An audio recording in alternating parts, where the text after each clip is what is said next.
It's time for Push to Play, your weekly trophy podcast with Mindy and CJ.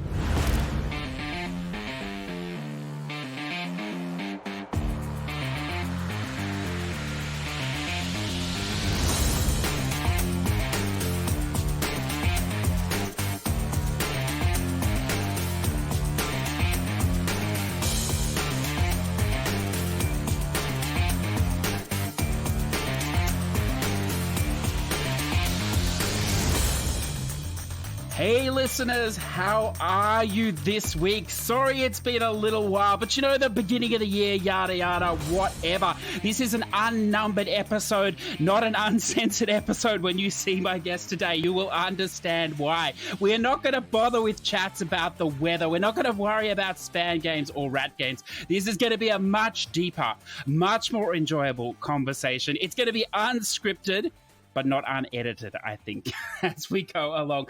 Could I please introduce today's guest for our second summer session, Reddy? How are you today, sir? Oh, hi. Yeah, not bad at all. Not bad at all. Excellent, excellent. So look, guests, listeners, before we get any further, most of the guests we have on this show, I have a fair idea of what's going to happen, the direction we're going to take, roughly what's going to be said. There is only one man I have run into so far in the year of doing this that terrifies me completely, because I have no idea where we are going to go. So look, if that interests you, stick around. If it doesn't, now is the time to graciously bow out and exit. I think that's fair. Don't you, Reddy? I think that they should listen even if they aren't interested, and perhaps they'll hear something interesting. Well, I don't think it's not that it's going to be interesting. I think they might be terrified as well as interested. That's a fair call. That's a fair call. Yes, yeah. Well, we'll see. We'll see how we go. Now, look, before we get into it today, the last time we had you on, we didn't get into your PSN username. So if we can today, could we start on that? Yeah, absolutely. And this is somewhat amusing because I do remember the last time I was on, you at the very end you said, "Oh, I feel like we forgot something," and I actually had this because essentially I had an illegal nickname, for a while, and I signed up. I tried coming up with all these names. I entered in all sorts of stuff like Fisty123, CJ Shaitan, but none of the names that I wanted actually were available. So at the end, I got sick of it. I was looking at the reissue of CD by a Brazilian band called Sarcophago, and the name they had a misprint for a song called Ready to Fuck, and it was called Ready to Fucky, and so I just typed that in because it was so stupid that I knew nobody would nobody would have picked that, and of course that went through, and I just owned it because I never thought I would be trophy hunting. I don't think trophies were around when I made that name, and I was young, dumb, and living off mum. 26 years old I was, so played, sir. that's my excuse. But Sony actually made me change my name when the name changes were introduced, and they sent me the most condescending email, which unfortunately I don't have up, but I did have it up last time, and I just thought fair call. I still own all my games, so they could have me out of several thousand or 5 figures worth of games that I purchased on my main account.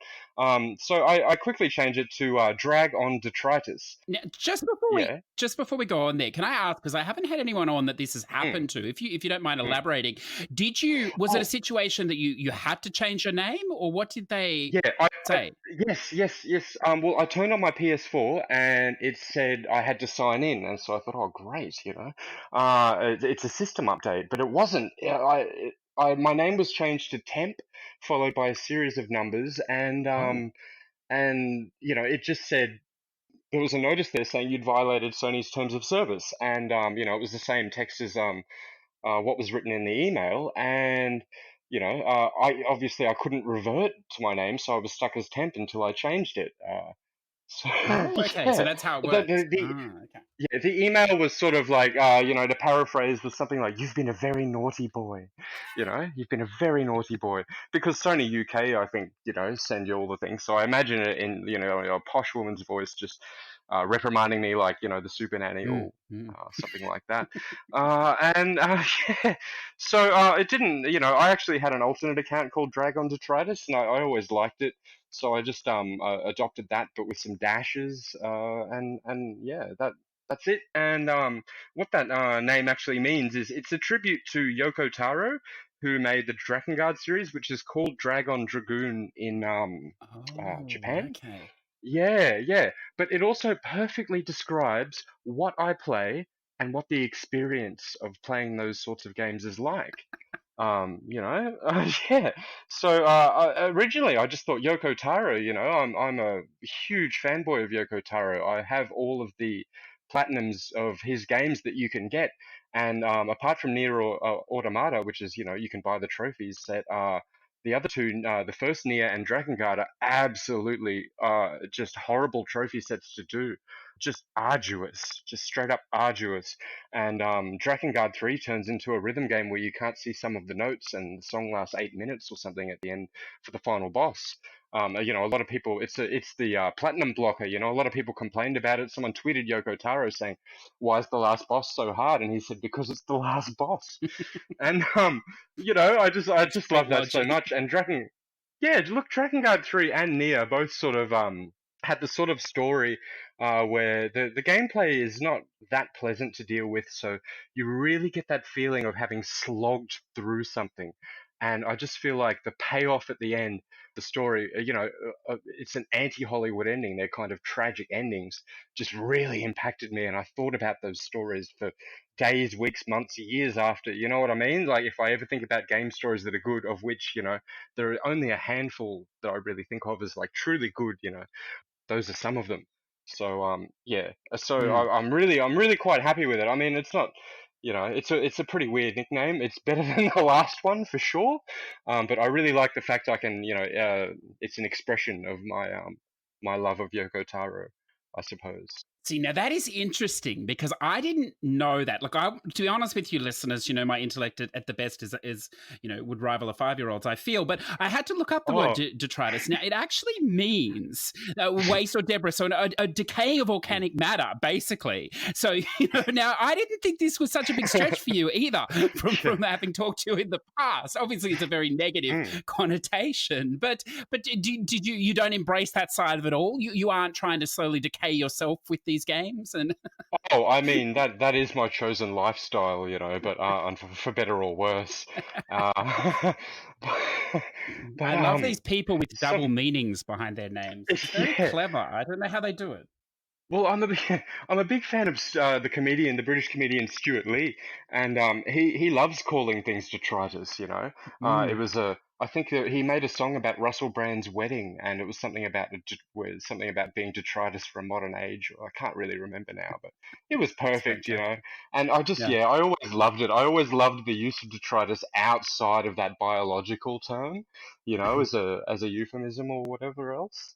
So yeah, yeah. I don't know. Sorry, that was a long-winded explanation. No, I'm glad. I'm Mm, glad we touched on that. Now, before listeners, like we did with old Cero, where we went just back through games, I'm going to basically give the floor to Reddy today to do the same thing, and we're going to have a discussion. He plays a lot of different games, so I'm sure we're both going to learn. We're going to learn a lot as we go today. But it would be yeah, remiss of me, Reddy, not to bring the biggest news story of the week here for gaming in Australia. Now, I know you're against all thing mainstream. I'm sure you have not been in one of these stores in years. You're probably going to cringe at the thought of it here, but our beloved EB Games, 19 stores gone or going. yeah. They've been closed down across Australia. This is the beginning of the end, I feel. How do you feel? Do you feel vindicated?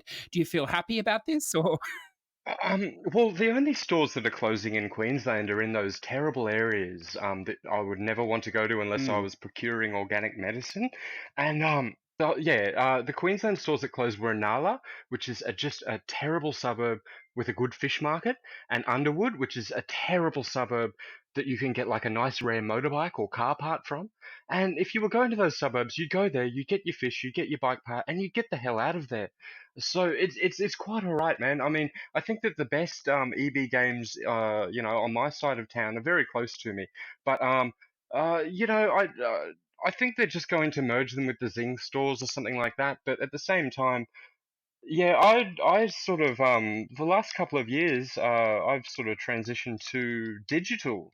to more digital than anything else. I think I only maybe purchased 10 physical games this year, where I used to order about 20 per week. I used to order about 10 to 20 physical games a week.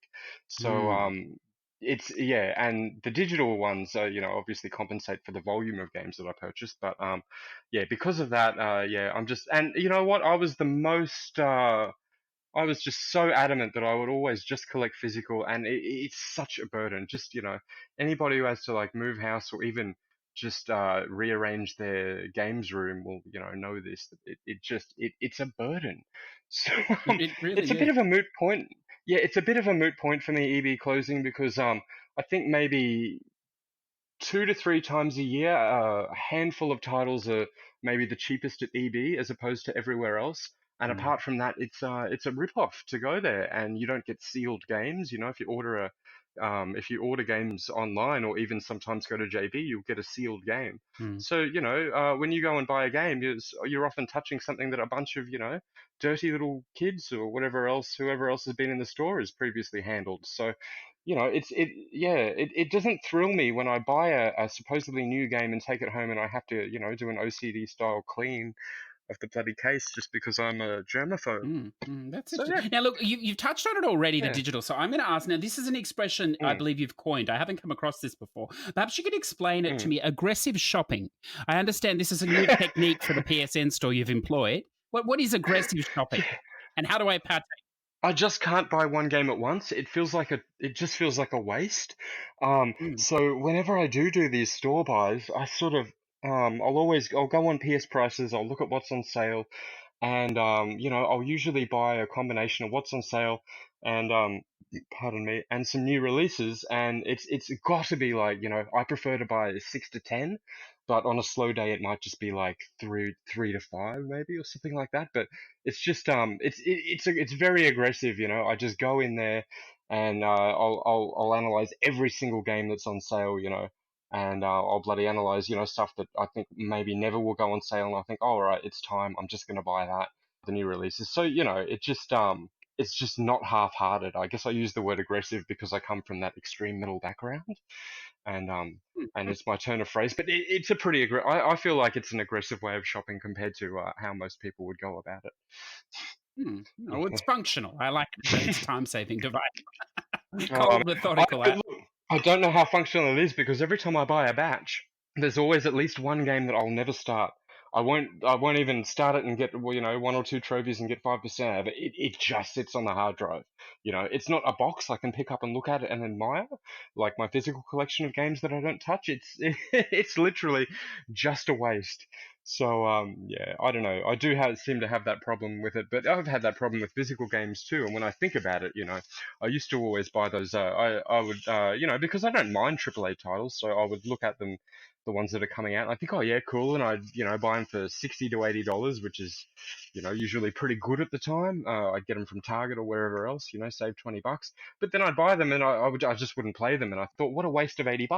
So it's a similar thing, but with the digital stuff, it's probably just a some impulse thing I've paid $5 for, so it's not quite as bad. Well, just between you and me, I'm pretty sure when you set up an account and you click the terms of conditions, that's term and conditions. That is one of the conditions that you buy a random game every time you're never going to play. I think you'll find Oh, that oh, oh, that's good. what's been happening to me for years. So I Well, wouldn't feel worry about that at um, all.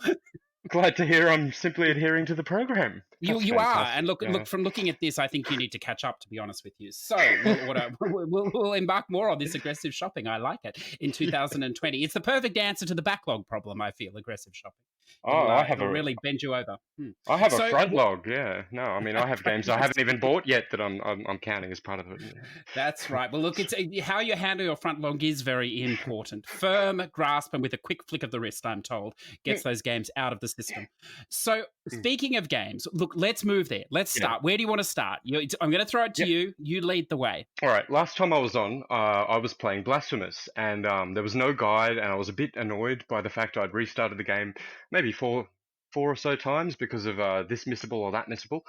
I got it done. I got it done just before the guide came out, which said it was 7 out of 10 difficulty. I don't agree with that. I think it's about a 4 out of 10 difficulty, right? But the start of the game is much harder than or well, the first half is much harder than the second half, because you're not so you don't have much health, you don't have much of anything else, and when I was just going through it blind, I had actually missed all of the health upgrades, and so I was thinking this game's really difficult, but actually it wasn't. I was just a dickhead, and when I actually did it right, I found that it was actually really well balanced. It was very good, apart from some cheap deaths in a certain section. The hardest part of the game is a shortcut, which is quite funny and ironic. It's this shortcut with some swinging pendulums that throw you onto some spikes, leading to instant death. And I actually found an invulnerability glitch in that area, and I managed to trigger it twice. So that was a bit of a laugh.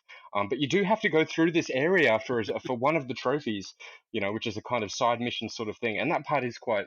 The potential for frustrations there, but in general, I think the game's very fair, and the speed run is only half the game. And yes, that is the harder half of the game, but if you do everything and then do the speed run, it'll be very easy, very manageable. And it was strange to me to play a Metroidvania with no double jump. You get something a bit like that. Oh. Yeah, I know, right? So it's kind of like it's not. It's sort of like a Metroidvania, but it's Oh not. no, sorry, I wasn't referring to the double jump. I was just referring to the fact that it took us 15 minutes to get to the word Metroidvania. But excellent, good. Carry on. Oh, my apologies. I should have just, yeah. Can I I mean, this speed run? How yeah, long is this game? Like, yeah. how long do you have to do this speed run in? All right. So basically, right, you have, I think, 3 hours to do it, and it's half the game. Cool. And it took me an hour, and I wasn't being efficient at all. And Okay. you can beat the entire game in about an hour, 40 minutes. So it's very generous. It's so generous. The only thing is, if you are reloading checkpoints, that adds 1 minute to your time every time you do it. So that is something to be conscious of. I did have a few times, where I did that. But in general, like I wasn't, I just knew that it would get done. It just felt to me like a very, very, very reasonable kind of time frame. But Okay. just yeah. But the last thing I want to talk about with this is that when you fight the last boss, he has two forms, and when you beat his first form, he gives you a speech leading into his second form. And what he says to you, he says, "You've shattered the mirror in which you saw me asleep." And for me, I thought, even though it was a, I thought that was a very creative, albeit slightly kind of pretentious way of saying this is my final form. Mm, I thought that was really good, and that line stuck with me. I thought, oh, I really liked that. But yeah, it's just the whole game is just bilious pious. It's just filled with suffering, and it's so good. It looked so good. The okay. atmosphere is just out Excellent. there. Um, so yeah, excellent, excellent game. I fully recommend that. Yeah, and it's gone on sale a couple of times since I've done it. So if you're thinking it's maybe a bit, I paid $30 for it, and I felt like that was very fair. Keep an eye out for it when it goes on sale. If you're a bit cheap, grab that. Next thing we'll move on to, this is a game that I mentioned last time I was on the show as part of the new releases, but I couldn't articulate what it was in any way, shape, or form. Sayonara Wild Hearts. So I did end up buying that, and I loved it. I bloody well loved it. It's a bit more like Space Harrier. It felt like Space Harrier, and when I saw a developer interview, they confirmed that was an influence, so I felt validated by that. But um, it's basically a runner, so with very light rhythm game elements, but it's beautiful, the game looks beautiful, it sounds nice. I got all the songs stuck in my head. It might not be my regular style of music, but when you combine, I think, like it's different for me in a game. I have a different sort of level of tolerance for music that I might not otherwise listen to. Then I get sucked into it. Then I get Stockholm syndrome. Then I listen to it independent of the game, and that sort of did happen because I bought the 7-inch with a couple of the tracks, and I bought the demo tape, for the Wild Heart soundtrack. But yeah, I ended up loving it so much that I just straight up went and bought the American stack straight Mm, afterwards, and I still have the fastest time because for the trophy list, you can set everything up so that you can just do all the trophies in one sitting. Because you have to get all gold ranks on all stages, which you do have to know the levels, but it's not that hard. I feel like it's a fair difficulty, and once you've done it, it's like a rhythm game. Once you've done the track you might have had trouble with a few times, you're used to it. You know what's coming. You can react to it accordingly, and it's not. It doesn't just becomes easy. So yeah, I still have the fastest time for that. I set a 4 hour time because I did the second stack all in one sitting. And the only optimization I really did was to do the album arcade, which is like a run through of the entire game in one run. I did that first because I think that, in theory takes the longest. But then I went and made a ton of mistakes in the YOLO mode. You have to get a bronze rank in YOLO mode for a trophy, and you can't die. If you die, you go all the way back. And I made all these silly mistakes in a very easy level called Forest Dub, where the only way you can really die is to bounce off a mushroom, which means I just simply didn't hold left at the right time. It was very embarrassing. But so there's probably like an hour or two that you could improve on that time, and I keep looking and checking, and I actually want someone to beat my time because then I'll know that someone out there has felt as enthusiastic about this game as I have. I want to know someone out You'll there. be vindicated. Yeah, I do, man, because the amount of game owners is pathetic for something that's this good, you know. Yeah. And no, it doesn't depress me, obviously, but like I don't feel good when I look at it, and I look at it and I think, wow, slack, lazy me, who. I'm terrible at speedrunning trophy sets. I try to do it sometimes, and I always end up just going, whatever, and I go take a break to eat. I take a break to smoke. I'm too casual about it, eh? So even though I did it in Mm. one sitting, technically, I was pretty casual, and yeah, I don't know.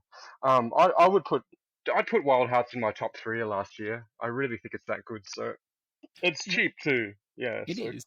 What I think about is yeah. interesting about this game is that you didn't really touch on it, but the almost punk inspired art style that goes with the music, like it's Mm, more than like it is a runner. I agree, perhaps in times even more than a rhythm game, as you say. But the fusion between the two, like I mean, the problem with many, I mean, you've played a ton of rhythm games. I mm, find the problem with many of the rhythm games is that the graphics and the animation have nothing to do with the music at all. yes. They're so independent. Whereas this, I felt, and I mean, you've played this much more than me and much more thoroughly, but it does definitely seem to fuse together much better than many rhythm games I've played. Yeah, but the other thing about that is that when there are rhythm parts, they're done like a Japanese rhythm game where the notes are static and, something is coming to the notes. In this case, Mm. whatever that shape is, a hexagon or something maybe. And in a Western game, you're always on a track going towards the notes, and I really don't Hmm. like that for some reason. I really don't like that. I can have fun. And I mean, I played Amplitude and Frequency on the PS2 back in the day, which was, the Rock Band Guitar Hero, whatever, or Guitar Hero, I think, before Guitar Hero. I just don't know because I know that I don't like going to the notes. I want the notes to come to me, so I don't play those Western rhythm games much. And they've Mm. also got hideous licensed music that would I would end up singing along to after a certain amount of playthroughs. So I just don't want that to happen. But yeah, so I Mm. felt like Mm. there was that, but yes, also the visuals and the whole stage, and it looks like they actually thought about it. Very good, very impressive. That whole thing made by a small team Yes. to come up with something so cohesive. All right, so I guess we'll move on from that because I've got a double block here of cheap Korean spam that I want to talk about real quick. Because one of the games I'll start off with basically right on the Korean store there are two exclusive games for 5,000 won, which is I mean it was about I think $10 Australian because the cards are very expensive and the exchange rate's bad.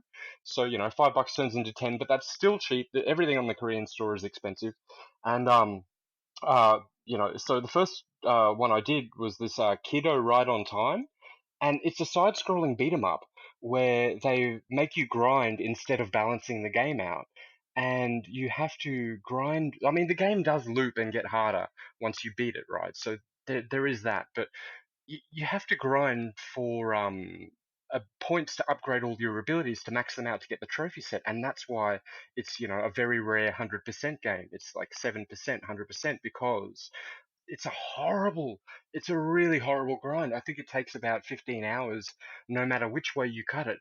And I found that this is horrible to talk about. I found the best way of grinding points, the fastest way, was literally to load up one level, beat the first two enemies of that level, and then exit out and load the stage again. And it takes like 5 seconds to beat those two enemies and get the money, and it takes 30 seconds to load the stage. And I had these horrible flashbacks to Senran Kagura Shinobi Versus, which was the first one, where there were stages that would take way, way longer to actually load and get into the stage because I'd have to skip several rounds of cutscenes in that one, and then I would beat the stage. I'd go into like the nudie mode where you're more powerful. I'd beat this boss in under 30 seconds. I thought that took 2 minutes to load, 30 seconds of gameplay.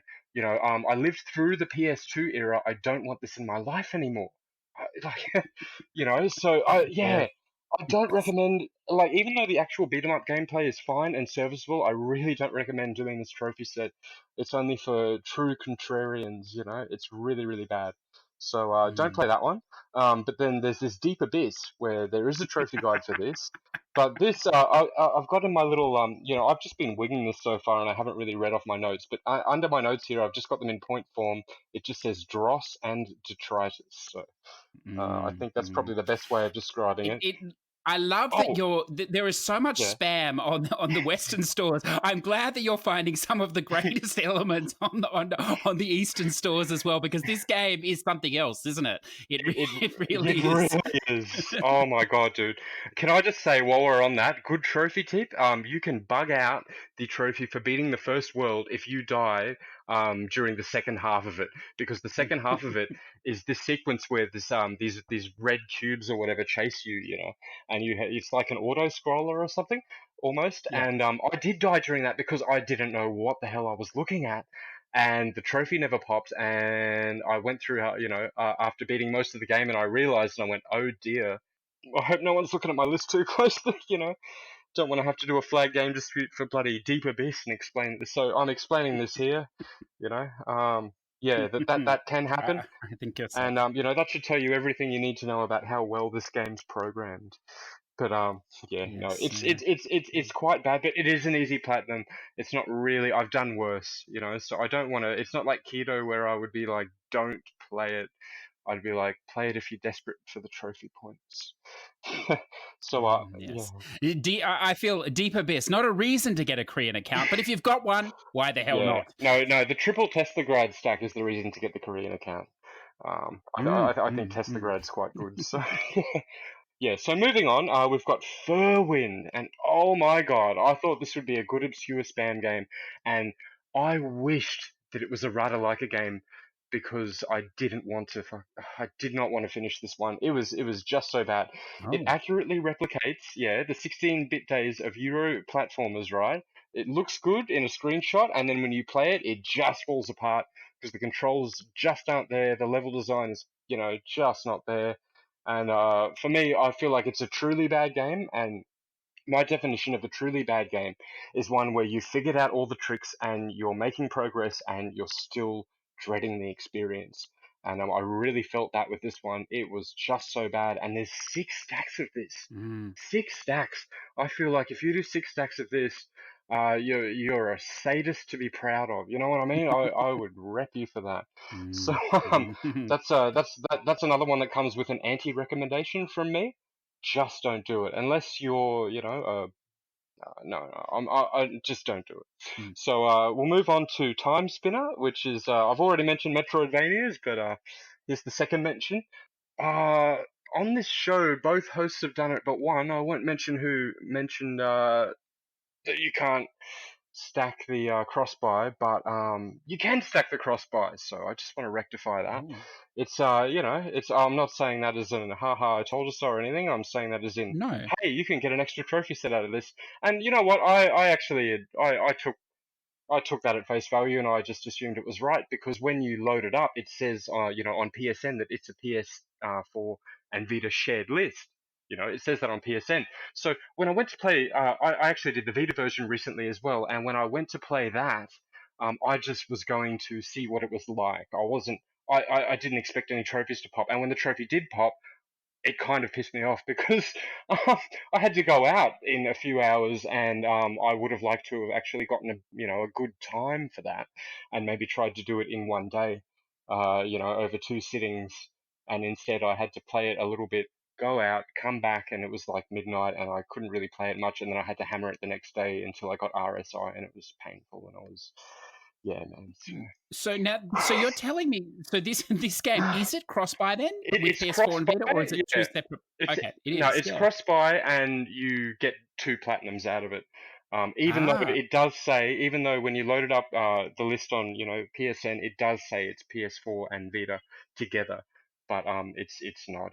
You can actually stack the platinum. How strange this is, Reddy. This perhaps is the first time where I'm not the culprit for putting out false information. Well, This is look, it's a fantastic. very no, no, no, look, I mean, it's a very forgivable mistake, and it's you know what, it's a Yes. great thing to be mistaken by, because it's it's like I thought that you couldn't stack it, and so, well, surprise, here's an extra platinum, and the game has Hmm. never gone on sale, and it's $30, so I feel like $15 for platinum is a lot better than $30 for platinum, Of course. So yeah. look, is it good though? Mm, What do you think of the it's game? very good. It's really, really good. I mean, it's super. Oh, okay, on Vita, it's not very smooth. Sometimes the frame rate goes down so low, you would think the Rada Leica guy programmed it, but the PS4 version is silky smooth, and I mean, it's well designed. It's kind of small, for a Metroidvania. Like, the map is, don't go expecting any sort of Hollow Knight style huge maps, but no, it's just excellent, eh? And it's quite well. I don't think it's funny, but when you do the side missions, you get to know about the intimate personal lives of all the characters, and it represents probably every sexuality in existence. I mean, everybody's doing every one. And some people actually complained about this, that they didn't get straight representation. And it's the same argument with the Black History Month of your straight representation is in every single other game. You know what I mean? But Mm, yeah, they mm. didn't do it. They didn't do it kind of what do you want to say? No, I think this has been covered before, but it really was just an information dump. But I found it quite interesting. It wasn't too much information for me. I was like, oh, every everyone's making the most of being in a war situation. You know what I mean? Who can Mhm. say who they would sleep with in a situation like that? But it's just yeah. It's pretty excessive, and some people reacted to it badly, right? They reacted to it like some people would react to a Japanese bloody titty game with underage looking characters. It elicited that kind of reaction. I thought, wow, really, Yeah. really? Because it's just a bit of text. It's just sort of like, I just looked at it and I thought, oh, that's different. And some of the lines were kind of had a bit of innuendo and were amusing, and I screenshotted those, and that's all, man. You know what I mean? It's Mm. a weird attitude for me to have, to like be taken aback by that. That's the point of contention in this game, though. Is some bloody text in a side story, which is not optional if you want the platinum, but it is optional if you just want to play the game. But I just thought, come on, man, you can't be offended by that. You might just go, oh, okay, that's not my thing. But I don't know, man. It's so bizarre that a Metroidvania, like, this is just a 2D game. It plays nicely.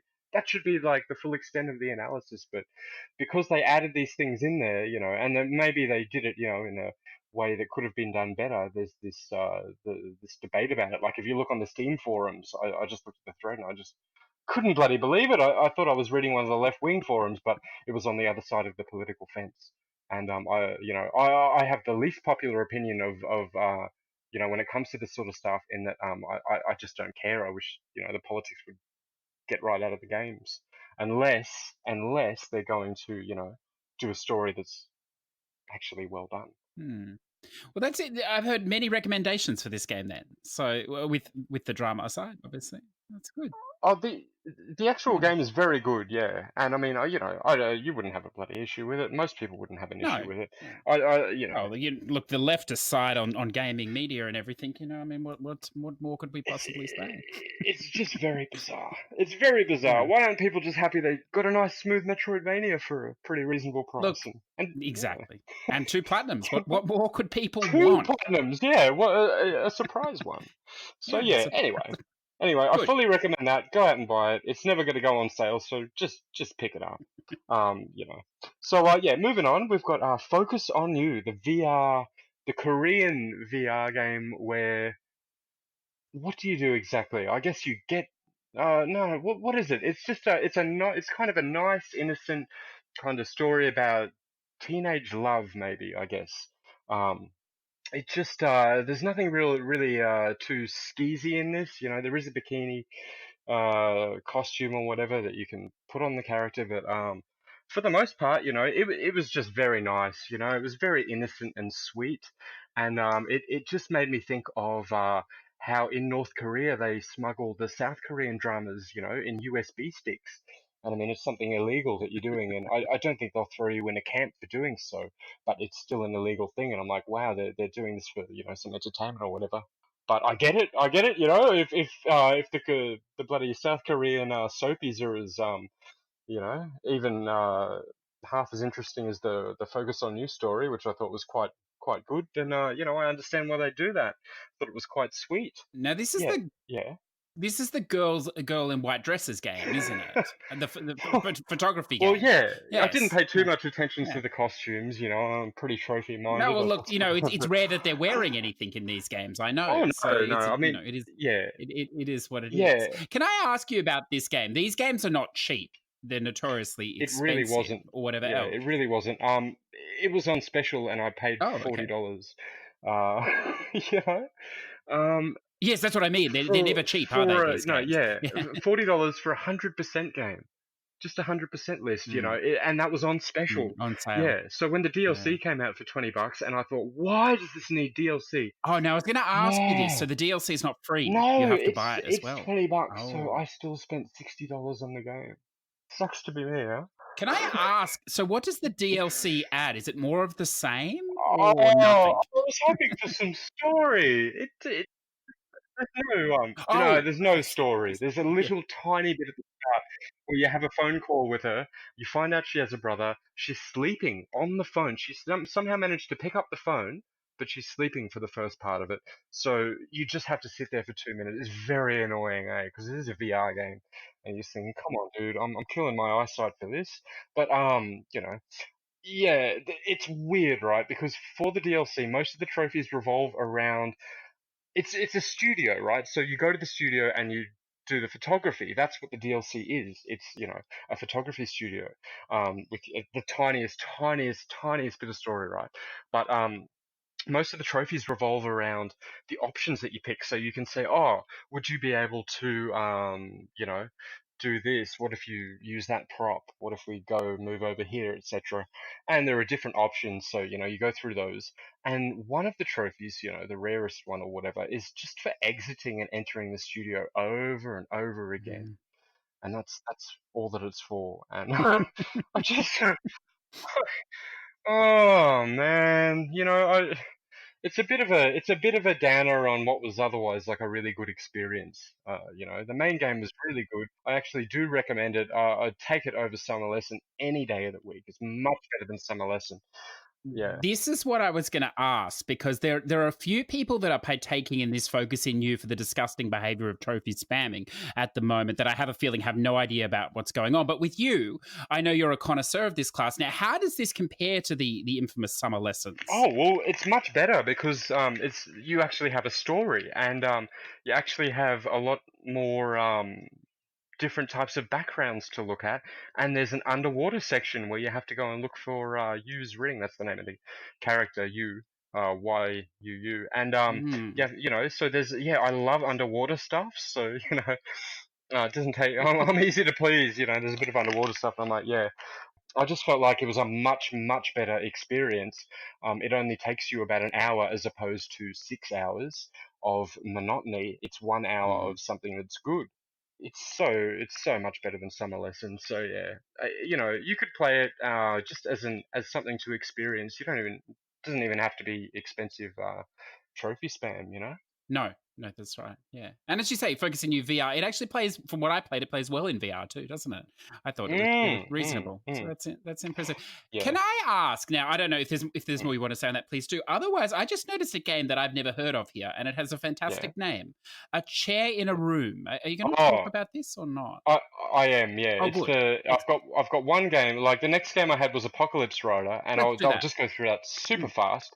It's a VR game. It was I think it's only available on the American store. Don't quote me on that, but it definitely isn't available on the Australian store. And I got it for $5 American. and it's a 4 hour plat.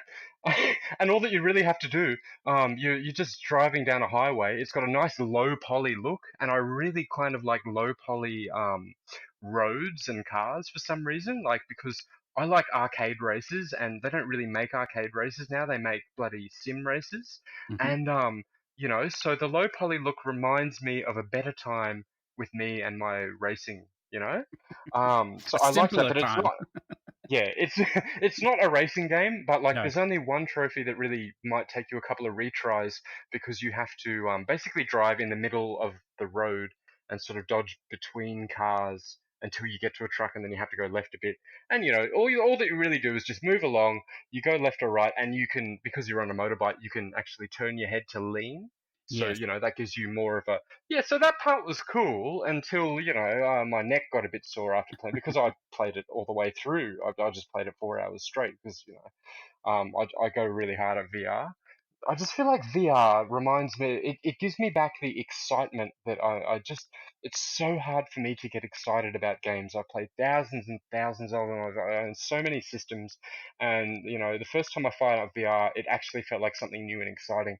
And, more than a year later, I still feel like that when I put it on. It's just amazing. I can't believe this gives me that excitement, but it also, a lot of the games remind me of the early 3D. It's experimental. It's less narrative driven. It's more of an experience sort of thing. So you can have a game that might be a walking sim, but it won't have much text or whatever. You'll just kind of experience. I think that's called emergent gameplay or something, where you kind of. But Mm. yeah, yeah. So there's more of that. There's just more of that. It's more of what I kind of want. It's just got atmosphere. So even something like Apocalypse Rider is atmospheric to me, even though it's just so basic. I recommend that for an alternative spam plat anyway. But it's gone Can I back just to, ask yeah. with that one as well? Is it total Mm. head tracking then, or No, is no, no, there no. controller as well? No, Okay. it's mostly the controller, and you don't really need to tilt your head too much, but for some parts, it definitely helps. But it's a Hmm. bit of a grind. It's very kind of limited and basic. I kind of liked it. I do recommend that. So, yeah, we can talk about a chair in a room. Good. Because this a chair in a room. This is fantastic. This is if I made a game. This is something I would make. This sort of a name. Well, don't you love the trophy icon that just I is haven't looked white? yet. It's a white background with the text "a chair in a room," and there's a little dash under that, and I think it says "a green Oh water yes, I see what you're something." saying. Yeah, So and what is this. this? Well, it's an expensive 100% game. Uh, okay, the first point that I wrote down: vague, expensive, and mediocre walking sim with some sketchy move controls. Payoff not particularly worth it. Had to constantly hold options to reset camera just to do puzzles. Those are the points that I put down in my little file here. Well, Um, to be fair, that is most VR games. So well, yeah, but look, I had the fastest time for this, and I don't know how, because I had to seriously hold down the options button to reset the camera pretty much every 5 to 10 minutes. And there was this puzzle in there, and I swore that I had it right, but it just wasn't triggering to sort of like have this tile fall off for me to be able to get the key or whatever. And I just bloody persisted, and I swear it just happened randomly or something. It was so weird. And in that same area, you have to reach into a filing cabinet and get it. And I somehow could not open the filing cabinet, but I was able to basically move my head into it, and I could see the item inside the filing cabinet because I'd walked forward, sort of thing. And I put my arm inside it, and I managed to jiggle it out even though it was closed. Oh, oh my god, man! It was so much. It was so much effort of fighting the move controller, and I really don't like the move controller. I hope that when the PS5 comes out, maybe they'll do an extra VR set with better controllers than that, because it's really bad. Hmm.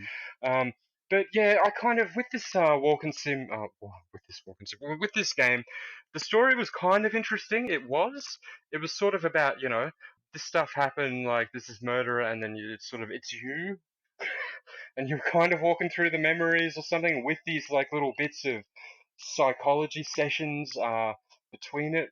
Sorry, man, I'm trying to remember this because it was one and done for No, me. I that's just did it because when I bought it on sale, I think it was still $20 or something. It still wasn't cheap, but I just had to do it because like no one had really. I think still there's like 26 people who've done this, and I mean, why would you? But that's what I look for, man. Like I look for this No one. I looked at this. No Well, one is going to play that. So why? I want to know why, and then I want to know what the experience is. You know. look, I understand. Look, I see these games as well, and I think, well, no, not today. Mm. But I'm glad that you say yes today. But I've piqued my interest here. There's a trophy here called Suppository. Give the preacher something he doesn't want. Yeah. Now, look, that is fantastic. I'd love to know what the gameplay Well, there is. But well, he's talking to you in a little box, and you're in a room, and you can put something in his box, in that little box thing, mm, that could be used as a suppository, and that's what the trophy is. I can't remember what the thing is, but it was phallic enough, you know. wow, suppository, little Mm. boxes, and preachers. That's You know, fantastic. it's Fantastic. funny you Okay. say that because I probably looked at the trophy list, saw that, and went, yes, more, oh my god. So Yes, I think so. that's probably, I bet you, that would have been a motivator for me in some state or another. I can understand it. Yeah, yeah. That's one Yes. for the trophy cabinet anyway. Yes, it is. It is Yeah. indeed. Okay, let's Yeah. move So on. I've actually got Survive Mr. Cube in this bloody thing, and just quickly because I was listening to the podcast and I was hearing while I was playing the Korean stack of this, and at the time Hakum was on, and he was talking about being forced. He was lamenting being forced to play spam Yes. games, and I was sitting here happily going Mm, through my Mr. Cube stack, and I actually kind of like that game. I just feel like it moves a little bit badly. It could stand to be 20% faster, but I've done it twice and I never got screwed over by the random element of it.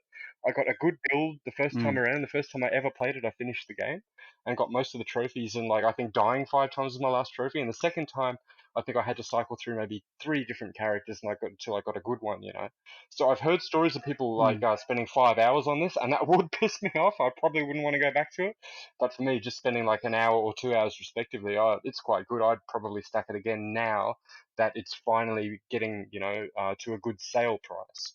But moving on from that, I just thought it mm, was, it was a delightful irony of what Hakum was saying, and me playing that. mm. I just thought that was You perfect. you would be surprised how often I find delightful ironies doing this, but that's a topic for another Oh, for time, sure. sir. So let's move on. Well, we're not moving on to anything better just yet. I've got Summer Lesson here. That's And once okay. again, these points are kind of funny. I've got an awful monotony written down here. That's just one point. I got RSI from looking at my phone too often. So I figured out how, because I did all three of them, all three, and they take about Mm, 6 hours, and it's doing exactly the same thing. You just loop it ad nauseum until you finally get what you want, which is a randomly appearing item, and you can cycle through the items because you get a reward based off good performance or raising a stat, and then at the end of the day, you have 7 days to a loop of the game.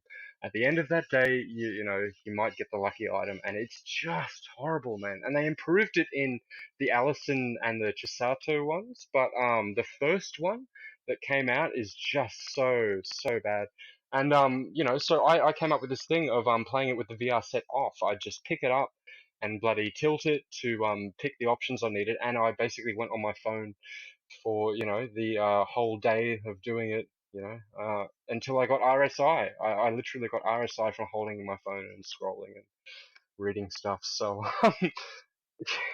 Can I ask your opinion on mm. these games? Who do you think they're made for? Because there's an inner perversion in these games. So I, Well, I I can understand the Japanese housewife market, the Korean housewife market, but is it playing to this inner male perversion of pureness, perhaps? What do you think? oh, yeah. I mean, look, if it's made for for somebody to enjoy nefariously, I think that's probably one of the worst things, hey, because it would be somebody fantasizing about grooming one of their students, so that really, really isn't good. But at the same time, how many times do you hear of this actually happening in real life? And it's consensual, but they just yeah, so I just you've got to wonder, right? Because there's not really any fan service, and if there No. is, you have to have kind of a sick mind. But I've always maintained that these fan service games, I've never felt any arousal playing them, and I've got all of them. this is what I don't understand. It doesn't go as far as VR porn. It's very tasteful, but Yeah. is it like? I mean, it's not for children either. So who's it for? Fuck no. Like, No, no. It's who apart from like, from us is playing this? Like, I don't know. I just don't know. I still have not, like, I've done them all. I 100%ed all of them with the DLC, and I still don't bloody well know. Because there's really no story. There's no narrative. There's No. just nothing. There's just a loop of 7 days of picking the subject, watching the numbers go up. So who's it for? Maybe for people who don't mind grinding out an RPG. Maybe for people who, I don't know, want the experience of being close to a girl. And for me, I was actually very popular. Like, I'm not bragging about this, but like, I was very popular with the girls in high school. Like, very, like, it just, so, I don't know I don't know of any kind of feelings of longing or anything. I had this anime style harem of plutonic female friends where I was interested in this or that girl and they weren't interested in me, and vice versa, I see what you're saying. So it could be like So very a interesting. virtual friend simulator in a Maybe, way. maybe, yeah, Oh, I maybe if see. someone has had zero experience with women, and for me, Oh. I've never been a bachelor. I lived with women my entire life, whether it be my mother, my girlfriend, whatever. So there's nothing, there's nothing about that kind of excites me. It's very normal. Mm. So I just don't know. I guess maybe I should just think, and maybe I'd be a bit more empathetic So about it. But maybe these things are made for Korean boys' schools to who? give them an idea of what the female will be like later in life. Well, I understand. Perhaps we've solved it. I understand that, there's a lot of timidness in the Japanese courting scene, and Mm. you could probably get if you were that way inclined, get a Japanese girlfriend quite easily because, God. But this is things that I've seen vox pop on the street with real Japanese, and that's what the ladies have said, that the Western men are more forward. So if the Japanese Mm. men would just assert themselves a bit more, perhaps they would have more luck. But there's this culture of just being scared and just being too reserved and everything, and it's part of why they have the declining birth rate. So wait, maybe if people do that and they become more interested and more comfortable being around. But the thing is that this isn't a romantic thing. You're supposed to be tutoring these girls. So if you do get any jollies out of it, then there's something a bit off with the way you're thinking. Look, I totally agree. But see, now that we haven't Mm, had a sidebar yet, so mm. now it's as good a time as any. So Hatsune, now that is correct. I'm saying it correctly, aren't I? I always say it wrong. Yeah, But yeah. correct. Hatsune. Hatsune, Now, I yeah. understand that some Japanese man actually married Hatsune. I read an article about this, Well, Vocaloid. So maybe yeah. this is becoming more commonplace. Hey, before that, I saw somebody marry their Love Plus girlfriend. It's a DS game. Yeah, it was 2D visual novel style cutscene. Literally married his literal 2D girlfriend. So yeah, like people have been Well, doing look, this, most relationships and are one-sided anyway, so this is just taking it to the next level, isn't it? oh, for sure. But yeah, I don't. I have another thing to say, but I'm just going to leave it because I feel like it's inappropriate, and Good. yeah. I'll try this time around. I'm trying to remember that I am on a podcast. We are recording this, You're and doing it's not just my fantastically. incessant ramblings. No, you're doing Oh, but fantastically can we well. can we say right? Can we just talk about what I did get out of Summer Lesson? The best thing that I got out of it was the third one with Chisato Shinjo. And the reason I thought that was that she's just her all of the girls are one dimensional as you'd expect from a Japanese game like this, and her one dimensional personality is the stereotypical rich girl who's a bit naive about the world, and that's her thing is different because you have to teach her about smartphone use, and just like normal everyday things like that you wouldn't know if you lived in a mansion. And but her last name is Shinjo, and she comes from a rich family. And I don't know if you've seen Broad City or not, but there's an episode of Broad City where Abby, who's she's had a crush on her neighbor for that long, and she finally gets with him, and he asks her to peg him with a custom-made Shinjo strap-on, and he brags about it, and then she washes it in the I don't know if you're gonna have to edit this out or not, but she washes it in the dishwasher the next day, and it melts, and she has to go and get a new one. And he's like, "You think I wouldn't know the difference between this?" And so there was this big deal made about how it's a Shinjo, and the whole time I just was, playing, and I just had this thought that maybe that's where that particular thing came from. It was actually her family that made those those items. So that was the best thing that Association is a powerful yeah, thing, isn't it? Look, I because think that was quite tasteful. I think we it's can leave that. one of my favorite episodes of Broad City, and I love that show, so much, and that was one of the standouts. So to be reminded of one of my favorite recent comedies, it's just not such a bad thing. Not at all. It's I was making the most of a bad situation, I think.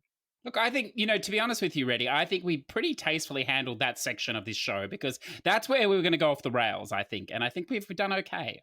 I think so. I hope so, because I would hope Broad City watchers out there enjoyed that episode as much as I did, because she really, really had a crush on her neighbor for so long, and he really is just such a hipster that, his artisan preferences extend all the way towards Perfect. that. So moving on, moving on. I've got Bonfire here with just one thing, but I want to shout this out because it's a VR game that costs like $4 or $5. It's super cheap. Just one stack, but you can get it done in 40 minutes. There's 2 trophies that are missable that you might have to put a modicum of effort into, but for the most part, you can just enjoy this cute little story about an alien and get a platinum. So I fully recommend that. I think that was really good. Good for the price point. That was on the Hong Yeah. Kong store, but I think it may also be on the American store now too. Oh, it's on. Yeah, it's Oh, on is all it? of them. Excellent. Even the Excellent. Aussie store. Yeah. And it's just it's universally cheap. So Yeah. just get it. Whatever currency you have, you got some spare currency, you got a VR set, and you see this bonfire. Yeah, no, it's good. Give it a go. Excellent. And then I've got Cool Painter VR after this, and it's just I'm just whinging about why they added DLC to that and then re-released it with the DLC added. Yes. And that Asteroids game, if you sit on the ground and rearrange your camera a I've little bit, heard this. you just have to Yes. move around the tiniest little bit and you'll get it done. So at first I thought, oh really? And I mean, I did also have the thought that it was good that they put it in there because at least I'm getting something out of the DLC, because I just thought it was the biggest waste otherwise. But yeah, you can get 2 of the DLC trophies without buying it, so I did that for my American one, and for the Europe one, I think I had a 15% off everything in the store voucher, and so that's why I bought it. Yeah, it took the edge off the buyer's remorse, but I don't know if I'm looking forward to doing it again. But why does everything need DLC? Yeah. For God's sake, man! Cool Paint. That is a Far out. particularly nice cash grab there, Yeah. I think. Oh, So. it's sickening. Very late Wait till the DLC VR too. leaderboards It is. come out, and I'm bloody, because I saw a screenshot of them, and I think I was at the bottom of the top 10 of the Australian one anyway, which is That's all right. I believe I don't no, chart. you're So number that's fantastic. 6, so I think I should maybe aim to like be number 5, maybe. Yeah. In VR, well, I can tell you that leaderboard is broken then, sir. Yeah, well. I can't remember the last time I turned my VR I just thought it was on, funny I charted like that for having not played half of my VR library, but there you go. It's a nice low set goalpost, that one. So I think I'm going to go for that. I want that to go up. Well, look, everybody is a winner these days, so it doesn't matter. You just have to find the right Oh board. yeah. So Yeah. So the next one I have is Blindfold, which is another VR game. That one was cool. You just you get the experience of what would you call it? Extremist? Of being kidnapped in an extremist sort of setting as a journalist. So you've taken photos of the wrong thing, and now this guy's kind of trying to get you to say what he wants, and he shoots your mate. I shouldn't spoil it. It's like 5 minutes, so maybe I'll just leave it. But I would say that if you were just looking for a quick, short experience, that one is a couple of bucks. And I thought it was quite good, and there is a little political message there. yeah, this is So yeah, VR, is it? Did you say Blindfold? it is VR, yeah. Okay. And yeah, it's cool. It's based off something that does sort of happen. So why not? Okay. Why not give that a go? Maybe you could pair it with Papers, Please for a double dose of oppression. Yeah. So, and it's actually what you would pair it with is 1979 Revolution Black Friday, because it's based off that. Oh, okay. But Excellent. Oh, My okay. OCD's kicking in, eh? Yeah. So next thing I've got One Night Stand Up here, which is a spam game. But for everyone that's done it, I just I want to know. Well, I want to know. No one's going to be bloody talking to me about this, but I just can't get over the fact that this woman has a fake ID and you never find out why. Why? I want to know. It was actually really well done. I think it's one of the better spam titles. Like I didn't mind reading it. I wasn't bothered. I just took my time and enjoyed it. You've got great endings, like when you put only her panties on and the rest of your own clothes and stuff like that. So it's very entertaining. And the rotoscope thing reminds me a bit of that Aha Take on Me song, which has got some legendary falsettos. So good association, good game. I'll probably stack that again sometime. Moving on to the Spectrum Retreat, which is a game that I had no interest in, and I saw that it was on sale, for $7 or whatever. Looked at the trophy list, and I saw something that I had to have as a milestone. It was a trophy called Prisoners of Our Own, no, or Prisoner of Our Own Device. No, wait, Prisoners of Our Own Device? Something like that. Yeah, because I just thought, isn't that perfect? It says something about being trapped in the Sony ecosystem or something. Something like that. I just thought it was good. So It also has a trophy underneath, directly underneath that, called check out uh, anytime you like. well, I was getting to that because I thought if I stuffed this up and I had to check out any time, that would be perfect too. It's win-win. But it's quite funny because that trophy is related to an ending where you go and jump off the bloody building to your death. So it was made by a 17-year-old though, and it's got pretty elaborate puzzles, Oh. So I used a video guide, of course, which means I don't remember playing it, and it was a horrible experience. But I'm really glad that I got that bloody trophy for the milestone because I like it a lot. I think it works. So Listener beware. yeah, so I would not recommend that game, eh? It's confusing as hell, and I mean I like to go with party favors when I'm doing stuff like that, and I thought this is something to be sober for. It just, oh my god, that kid must be super bloody smart to have made that. So respect to that guy. Moving. Oh god, I don't even want to talk about this one. I've, I've got sorry, I've got Aces of the Luftwaffe Squadron, right? And I played the first one because it was $1 once or something on special, and they literally ported a mobile vertical shooter in horizontal format, had it auto shoot, and then locked slow movement behind the right analog stick, and it was just every design that makes a shoot 'em up bad was in that game. And the sequel improves on it dramatically, and it's still one of the worst 2D shooters I've ever played. And I bought it on sale with the DLC, right? And what the rarest trophy in that is beat all the bosses on extreme mode. And you have to do that in the main game as well. However, if it's very grindy, right? Because once again, instead of balancing the game, they just make you grind, which is terrible. So bad. And bloody like it's no problem. It's really no problem to do extreme mode as part of the grind in the main campaign because it gets it done faster. You earn so many more medals from that. So it just that happened naturally for me. But the DLC, they took away a certain quality of life improvement that made the game much better, and that had to do with your shot power. So in the first game, the most the biggest issue for me was that the sections are divided, the levels are divided into stages you pick from a menu rather than just one after the other, and the boss levels would just be the boss, and you would always start off at the lowest level power for your shot. So it would just be an exercise in tedium and endurance, which I'm very good at, but that's one of my strong points. But even for me, like I just found it horrible, eh? So it's the same thing with this DLC, and the DLC takes the same amount as the main campaign, which is about 20 hours of grinding, but for hardly any of the trophy points. It absolutely isn't worth it.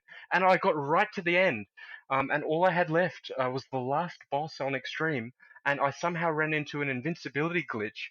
And it's like all that, like I should be happy, right? Because it was over. I did it. I got the 100%. But like I was the 11th person or whatever. I'm sure with the others they just sort of were sensible and just went, "This game sucks. I'm not doing it." But for me, I persisted, and suffered. And I just thought I had my victory robbed from me. You know what I mean? But whatever. I saved the video and I uploaded it to the only bloody video site that I could, which has stuff that nobody should be looking at. So I hid the link in a spoiler tag, and I hope no one ever goes and looks at it or plays the game. So I'm moving on to something good. I did the Japanese stack of Visara collection, which is two really awesome shoot 'em ups combined, and it's made by this company called Visco. And if you've ever seen that TikTok Visco Girls thing, which I'm convinced is one girl who played a character once, and then everyone after that is just taking the piss out of her. But I think that she was taking the piss out of something else. But so you fire up the title screen. Homage to the Yeah, the homage. Visco thing's there. You're thinking of the and the hydro flask, and already it's entertaining. And then the actual game starts, and it's just a really nicely done shoot 'em up. The trophies are super easy. You can cheese the last level by using a second controller, so you can continue indefinitely instead of having to restart the stage when you lose all your lives. And it's a tiny bit grindy, but the grind is in this expanded mode where they've made it, widescreen, and it's a bit slower paced, and it's not so much hard as endurance based for that one. It's just very cruisy, It's you just do some 2D shooting, you get a platinum, or in my case, you get another platinum out of it. Yeah, I'm looking forward to stacking the gimped 100% Vita list whenever Strictly Limited Games can be bothered sort of manufacturing and sending it to me, because I know that I paid for it about 6 months or more ago. Oh, it's through them. Okay. Oh, it is a Yeah, 100% but list as look, well. Yeah. Interesting. yeah, the Vita one is, Yeah. and I got mad at that, and you can see a little post of me just bitching about it, and then I said, I hope the PS4 version has a platinum with the expanded mode, right? And that's exactly what happens. So happy days, and I You've got don't an even inner care line. anymore about the. Yeah, I don't even care about the Vita 100%. But I would have done that, but it's not on the Australian store, and I don't Oh, do the okay. Vita trick. You've got to Yeah, draw the yeah. line So. somewhere, I mean. Yeah, man. I mean, yeah, if I did do the Vita trick, that it would just amount to me doing a bunch of 90% platinum, so I'm sure I can find my way towards doing them. I just save them up. I don't really do a lot. Yeah. So anyway, we're going to move on to a game I actually wrote a guide for recently, just and I have like 2 or 3 guides all written, unpublished. So why not just do another one and just publish that one? That's what I did.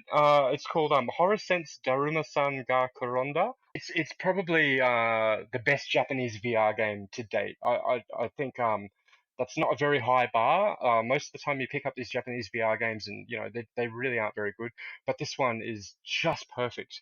It's got an unparalleled atmosphere of you're trapped in a Japanese horror basically, and Kaiji VR, right, tried to do gameplay where you're walking forward slowly and failed miserably at that.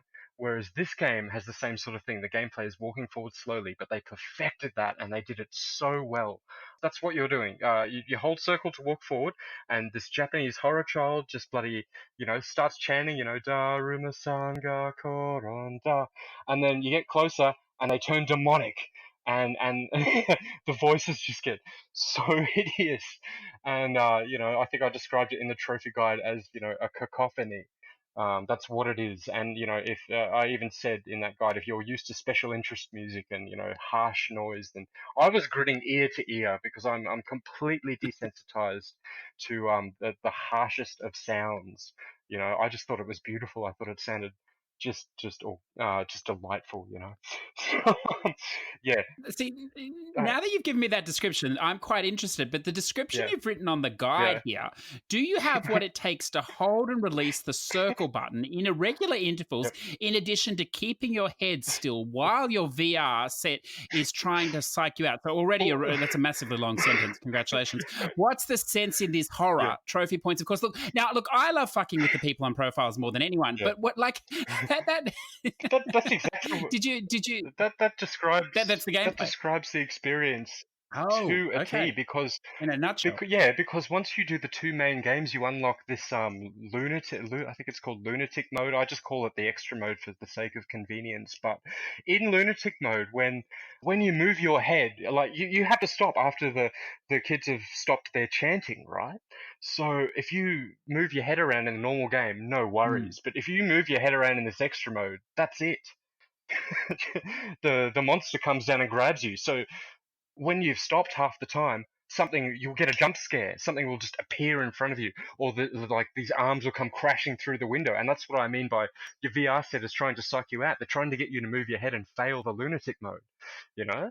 And I wasn't really scared at all during any of it, really, because once again I have a really really high tolerance. But if somebody had a very low tolerance to horror, I'm not sure they could do this game, hey, until they got well used to it.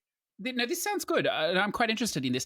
Can I ask, though, because this is obviously a Japanese game, what's the tolerance like for a non-Japanese speaker? Are they going to be able to figure out how to do this or not? Yeah, yeah, absolutely. You fire the game up, and there's pictures for the menus. There's this tiny, tiny little introduction thing, and then just that's it. That's fine.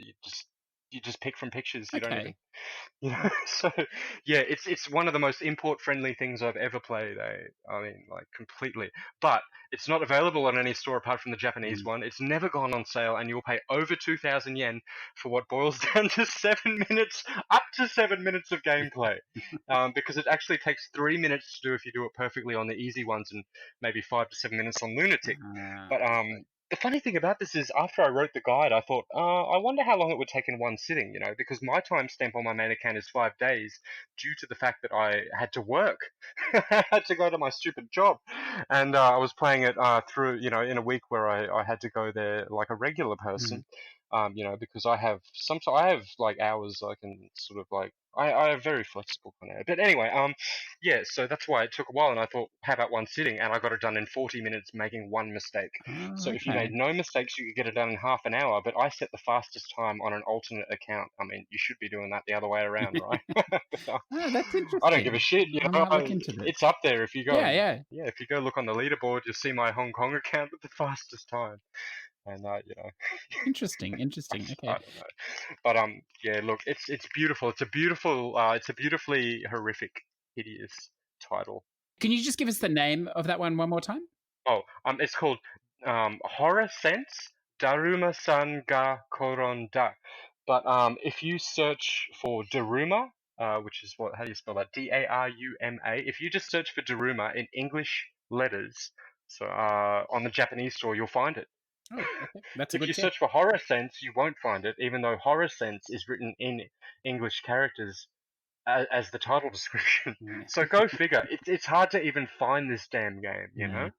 It sounds Mm. exactly like the Japanese store. Good. Okay, It's I've pure marked that down. acculturalism, yeah. Yeah, that's right. I've marked that one. I've marked that one down. Now, shall we move on? Yeah, I'm gonna. yeah. I've got a good one. Oh, sorry, if you Mm. got a question, go ahead. No, no, no, no, no. Yeah, no. Okay, so my next one is Carly and the Reaper Man, right? And no one has done this. And originally, I just saw it was part of the drop or whatever, and I didn't look into it much.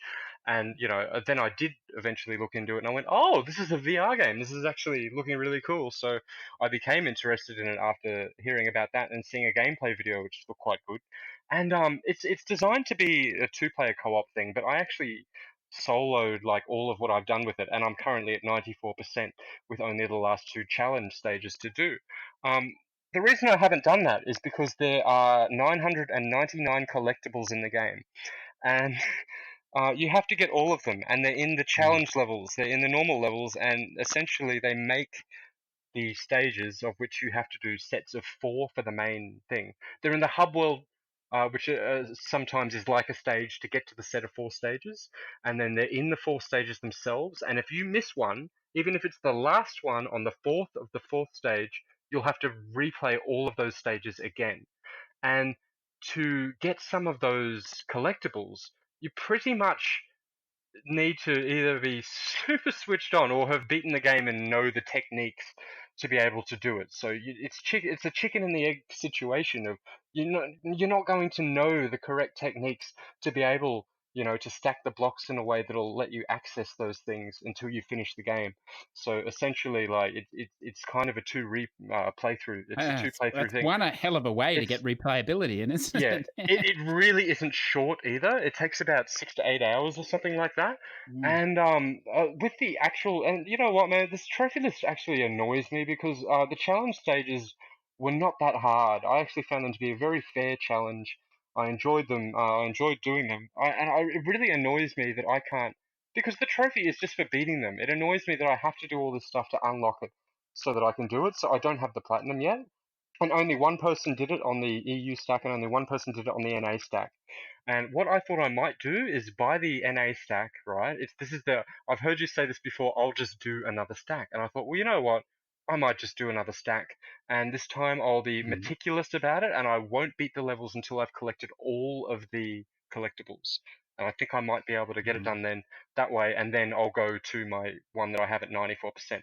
And when I say I'm sort of thinking about this, I actually bought the other stack, and it's on my hard drive, so I Yes. I am going to do it. I like Yeah. that.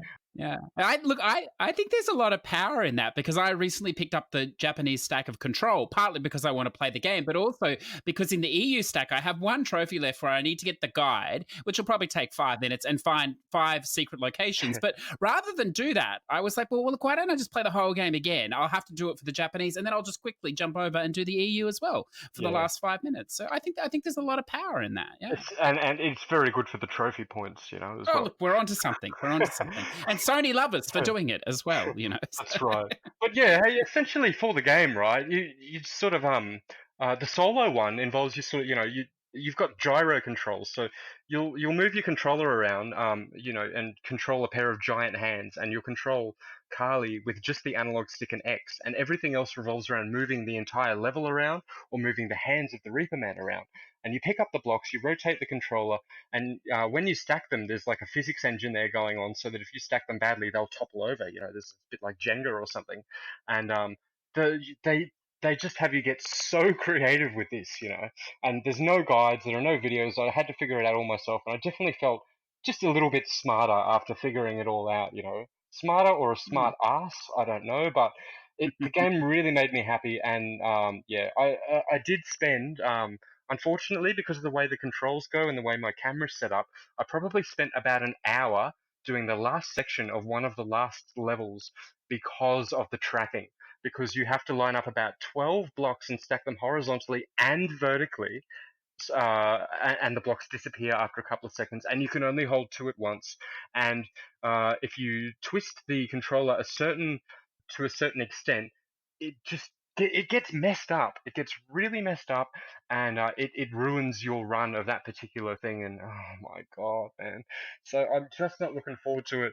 But I thought if I played this, I think you've I terrified just thought everyone. if I played this co-op, I would argue and argue. So it looks like a good co-op game, but I don't want to have a fight about that game, So that's why I've done it solo. But I swear, if I did co-op, it would make it a little easier.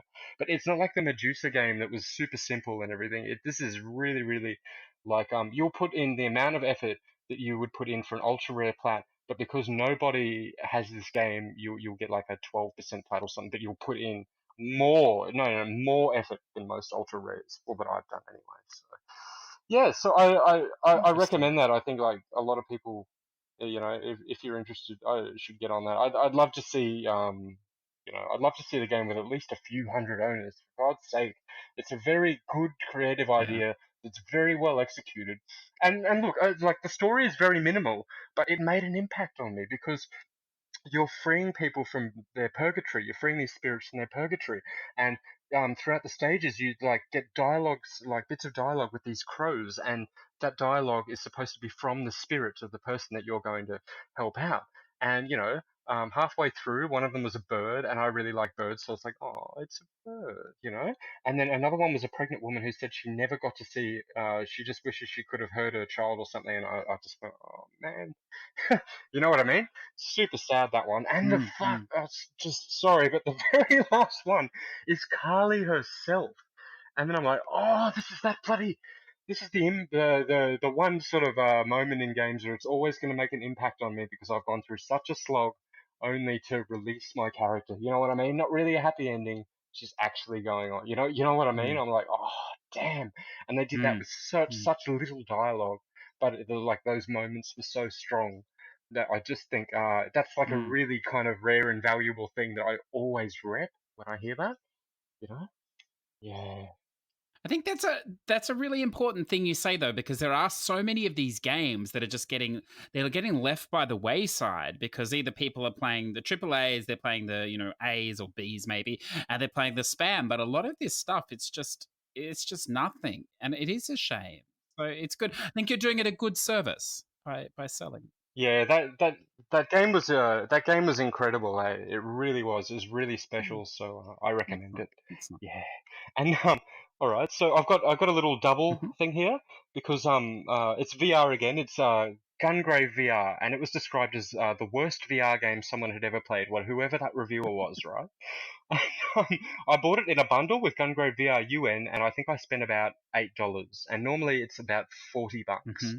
So they're 200% lists, and the first one is an ultra rare. It's got two ultra rare trophies, and I don't know why, because I did it right. And again, like Horror Sense, I did it over 5 days, but it took me a couple of hours maybe. And the only reason it took that long is because you have to get S ranks, and I didn't realize that for one stage in particular, I had to shoot the boss for points while it was invulnerable, to up my score. And once I understood that, boost, just like that, and I got an ultra rare bronze, and you've got to love an ultra rare bronze. You know what I mean? Um, You look, you yeah. do, you do. You got to be careful of Well, them yeah. too. I can tell you. But this But, yeah, this game is cool, right? The original Gungrave VR, you bloody move the character around and then you move your head around to aim. And I just like that. I like head tracking for some reason. You know, it felt good. And I thought, there's no way this is the worst VR game. That person's never played Kaiji VR. I'm always going to rag on Kaiji VR because it's like it's so bloody bad. So yeah, and then the sequel to it, the VRUN thing, is doesn't have any ultra rares. It's a non-event. It's like it's over. You'll get the S ranks or the triple S or whatever you need just naturally, and it's just a kind of nothing thing. But there's no way that either of those are the worst game ever. I'd actually recommend it if the bundle goes on sale again for VR people who are looking for something a bit different. Then the next game I got here is Donut County, and I just mentioned that because I think it's like probably one of the best common plats that you could do, and even for if someone was not wanting to do any rather like her or they had an attitude about it, don't have an attitude about Donut County. Just play it. It's very creative. It's one of the few games you could say feels a bit like Katamari maybe, even though it doesn't. And I actually have the physical version of that, so it was the most expensive possible way to stack it, but I did that. do you mind now that you've brought that up? Can we can come back, but can we link this Wattam now with that? Because I think we should. Sure, I know you had strong opinions about that. What do you think? I do. Um, I think that Wattam cannot be considered as a game made by the guy who made Katamari. I think that it should only be described as a game made by the guy who made Nobby Nobby Boy, because that's what it's like. It's not like Katamari. It's way more like Nobby Nobby Boy, which I have a 9 year timestamp on 100% because I just played it for like an hour and then I left it for 9 years, and I thought, oh, I'd like a 9 year timestamp. And when I went back to do the last two trophies, oh god, it was horrible. So I just I wish that they would actually just give us Katamari reroll instead, because that guy made Katamari Mm, and then didn't want to make any more, and so all the Katamari sequels are basically Namco just milking the franchise, and they just put someone else in there to do it.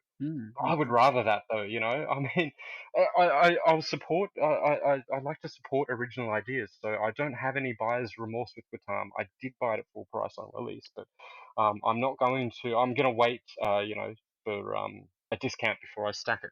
Mm, But essentially, right, I think what I remember the most about this game is that it probably has the worst boss fight I've ever done. It just was so horrible, and I really can't stand boss fights where the design is that you chip away the last bit of their health, and then if you don't do something afterwards within a really strict time frame, the boss regenerates. I just think that's terrible.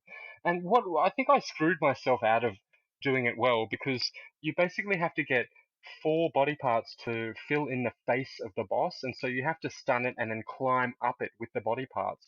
And I think what I should have done is not put the mouth on early. I think I should have done the eyes first, then the nose, then the mouth, because it was so hard to climb up while I was the nose while the mouth was attached, and it just made me mad.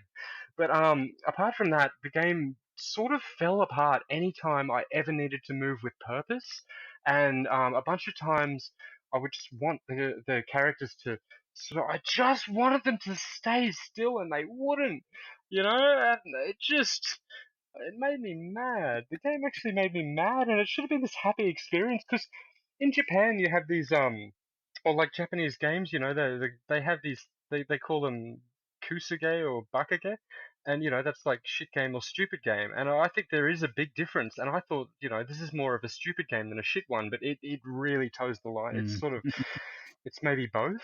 So it reminded me of early 3D. It reminded me of a game that you would get on PS1 or the Nintendo DS. And I mean, the controls were just so horribly unintuitive that I was almost on my way. I had 2 trophies left, and I was still accidentally detaching the big platforms. Like you should not be pressing X to detach those bloody platforms. But anyway, um, the meta game was much better than the real game, and that is that every trophy is a letter, and you can go on PSNP and you can make your trophy cabinet say a word. So I was thinking about that letters and numbers show where they give you a certain amount of letters and you have to make, oh, I've got a 7, I've got an 8. Well, I got a 10, and I made my trophy cabinet spell out gratuitous, Yes. which I thought was very good for a Yes. trophy cabinet. And I really want to stack. I want to do the American Wattam stack so I can get a real U, because I had to do a personalized number plate style thing where I did the double Oh, yes, I exclamation mark with the see. little gap to make a U.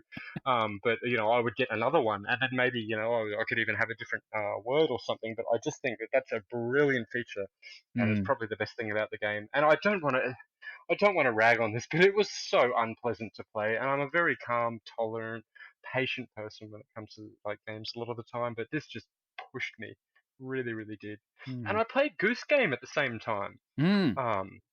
which is brilliant fun, so bloody good. I'm not saying that just because it was Australian made, I mean it was made probably in bloody Melbourne or something. I mean, at the end of the game, they tell you it was made on the land of this Aboriginal tribe, which is land that was never ceded. And I thought, man, because the game was partially funded by the Victorian Arts Grant, I thought someone on the panel of that Arts Grant saw that message, man, and they just did the fist bump against the Yeah. shoulder thing, like my brother. So someone did that. Hey, I saw that message and I just thought, oh, cool, man. They've justified their Arts Grant funding. They've put that message there at the end. But it was that Goose Game is so good. Hey, It is and good. I've Yeah. noticed that. Yeah, I've noticed that even though they want you to do those speed runs, which aren't effortless, I found them to be pretty easy once I figured it out. But what I was doing was really, I was restarting to try and get a very good speed run. I didn't want a sloppy one, and I was experimenting with the AI. So I probably spent longer than I would have needed to if I'd have just, persisted when the run didn't look very good. But I was so focused for these, and when I went back and watched the videos of the speed runs that I'd done, oh, they were funny. Just like this, all the orchestration of all these all these horrible events for the people around me. It is a comedy. just It is. Yeah, yeah, it is. because to speed run the backyard one that everyone says is the hardest. It's really advantageous to save the neighborly conflicts for the end when you want to do the washing. Mm. And also to get the gentleman who's on the side that you start with to run. Basically, it doesn't matter. Like if he's put his slippers back on and found them in the pool, because if you stash clothes in the pool, he might find them. If he's found his own slippers, you need to wash them as part of the washing, checklist thing. You can just make him run into the pool, and that counts. So if you have Oh. everything, including the soap, yeah, you can just make him run into the pool. So I did that, and then afterwards he saw the rose that was chopped down, and then she saw the vase, and it was just this comedy of errors, just rapid fire, one after the other, and I was really pushing it for time, and I just went, oh, that's beautiful. That looks beautiful. I love the way all this was done. You Yeah. know what I mean? It's a very clever game, the way it Yeah. was put together. Yeah. Oh my Yeah. God, yeah, because even if you're not trophy minded, you would just have so much fun doing whatever. Yes.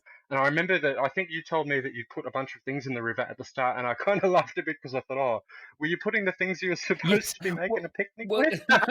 well. See, when I played this on Switch, so it was very much the Mm, case, that once you'd had mm. enough of the area, you moved on to the next, and yeah, the checklist was what it was. But yeah, that's right. That's Yeah. right.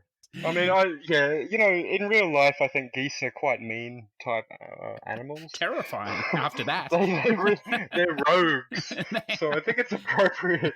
Yeah. You have this rogue bird in a game being a rogue bird. I loved it. I fully recommend that. And even though it's more difficult, right? Than because I played this at the same time as Batam, I got the Platts one after the other. I noticed that the Goose Game actually has it's less rare. And I think Mm. that's just because it's that good, that people people like don't mind persisting Yeah. through those speed runs. And you know what? They're fair speed runs. I've done a reasonable amount of speed running. I've done a few hard ones like Axiom Verge, where you do have to do the entire game. It was a Metroidvania in like 3 hours or something, and I got really good at that one. I'll tell you that much. But yeah, this isn't like that. This is a cruisy, fun speed run where you just have to analyze the way the AI behaves, and you can manipulate the hell out of them. I don't understand why everyone is getting this randomized thing. Like the only thing that's really randomized that I sort of felt was where the positioning of the people at the start. Mm. Everything else, you can manipulate them. And I just think that whoever wrote that trophy guide and said that it was 7 out of 10 was definitely just having an off day. I sort of feel like that. I thought they probably were kind of rushing to make that content. It's a 4 out of 10 game for sure, maybe even Mm. less. So Mm. people should never. I hope no one gets intimidated and looks at the Power Picks guide and goes nah nah nah because nah. You shouldn't worry about Mm. it. Everyone can get this platinum if they try. Oh, that's good to hear. That is good to hear. Okay. Excellent stuff, right? Excellent stuff. Excellent, excellent, excellent. Oh, Yes, yes. House, from Melbourne, as you say. Excellent.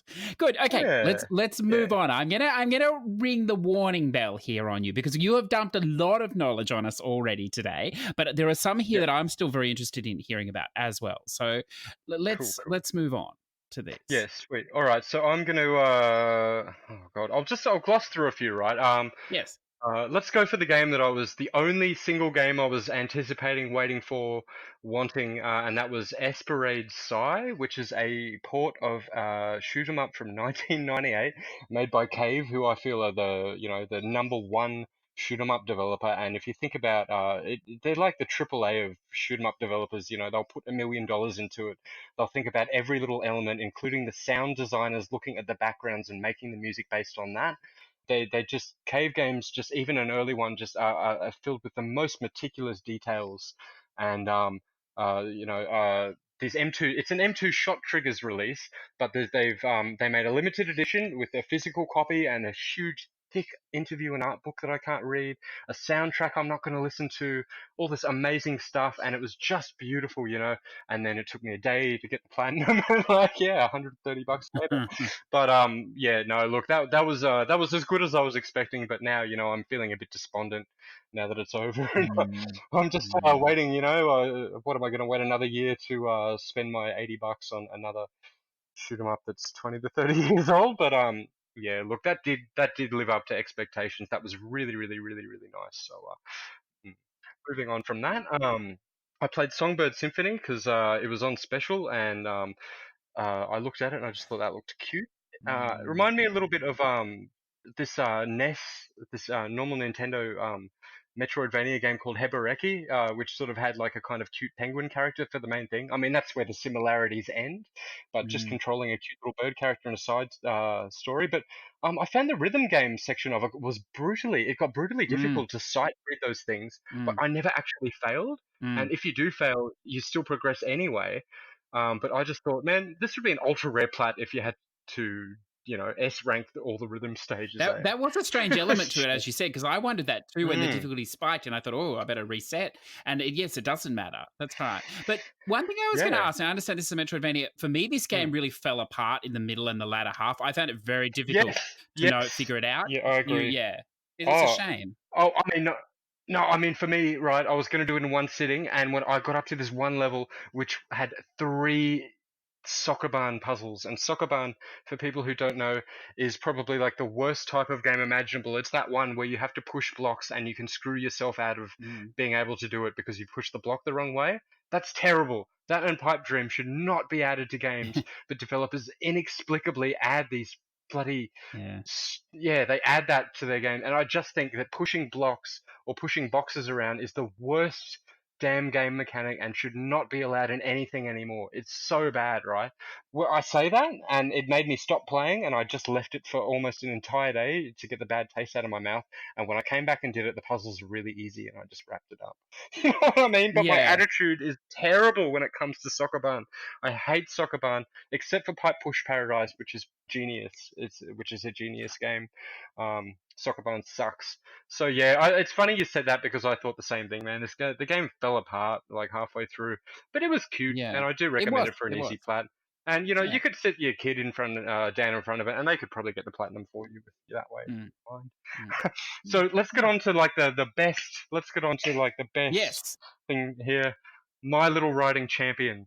All right. Ah, Now I've had my excellent. I've had my eye on this from day one. It's always been like way too expensive, of course. I think it's $40 or $60 for a physical of 100% game, and this is a 100% game that takes 24 full hours. It'll hold your PS4 hostage for at least 24 hours. Actually, more. I think it held my PS4 hostage for about 30 something hours. And if you look on the Xbox Achievements Guide, it says that the Horse Girl trophy is bugged, and that's a trophy for being on horseback for 24 hours in total. So you'll have to rubber band your controller. And thankfully, I can confirm that it's not bugged on the PS4 digital version. Oh, so this is an AFK Mm-hmm, trophy, is mm-hmm. it? You Mm. just rubber band. I waited Okay. forever for All right. this to be on sale, and the first time it went on sale was the other week for $10, and I just went 80% off. Yes, yes, yes, and I was fully prepared, but I wasn't prepared for the game having a story with dialogue, voice dialogue, by Germans, and that was Yes. hilariously cheesy. This is a this is a strange phenomenon. This dialogued full production German It just, horse adventure oh games, isn't yeah, it? It's another yeah, world. And we're finally embracing it, which is I lovely to was so see. happy, eh? The minute the first bit of cheesy dialogue popped up, I thought, oh, this is actually going Yes. to be enjoyable in a really, contrarian way. Yeah, look, the thing is, I enjoyed the open world horse riding. I enjoyed looking for the collectibles. As far as the trophy set goes, there was one for doing all the coach rides, right? And you can do them one after the other. It just pops you back after you've completed one. Hmm. But they're super, super slow. It takes a very long time because the pace, is just a snail's pace. And after I'd done them all, the trophy popped. I got on my horse. It felt so good to ride at full speed back home. And when I got off it, I got a blue screen. The game crashed. And when I loaded it back up, my story progress saved. But it was like I'd never done the coach rides, and I lost all that money. But I mean, that's a moot point. But I just thought, oh, okay, is this is what I'm preparing myself for? Is it this sort of thing? But that didn't happen again. However, the game has a night cycle, and once it gets to night, instead of it being dark, the game literally flashes black and white in like an epileptic hell, and it just like it surely is like a bad programming mistake, but it's there, it's in the game, it's a feature of the game.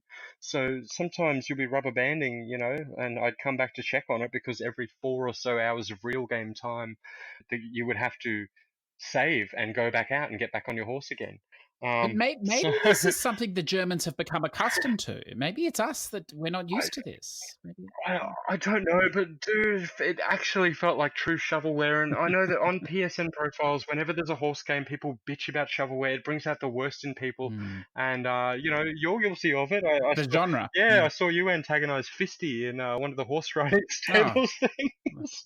It brings out the worst in it's people. just, So it really yeah, does. It but does. like It's a everybody, shame too. every time, everyone misses the point that if a console has shovelware on it, that actually means that the console is selling very well.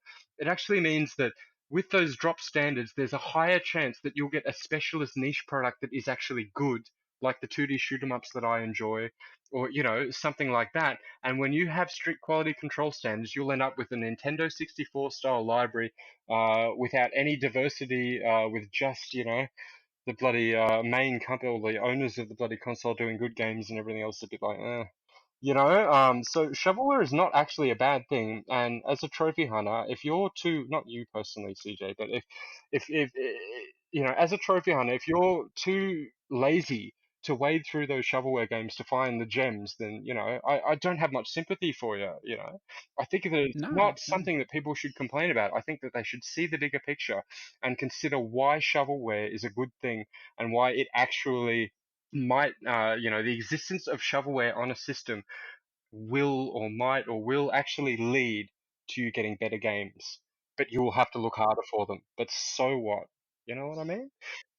No, I I tend to yeah. agree with you. The thing that I find amusing with this, the argument always with this is though, is that these people that have problems with this degradation of stuff, they argue that good products, that this is the Mm, counter argument that the good games aren't, you can't find them mm. because there's so much of this other stuff. But these people aren't buying these games anyway to No. find the good games. They're waiting for someone else to do it, so Yeah. it doesn't affect them in any way. Doesn't. So I just don't understand what the problem is at Yeah. Yeah. all. But Hating something. it is a problem. It's hating So. something for the sake of hating it. It's weird. Well, look, I think so. I think so. Now, I think you're going to be very excited by the Unicorn Princess Oh that's yeah. coming. I'm sure that will be on your list It's in the future. Yeah, well, it's the same developer, so hopefully I won't have to wait Mm. 2 years for them to give me a bit of a discount. But I would say even if it's like $20, I'll pick it up for $20. Just not 40. You know what I mean?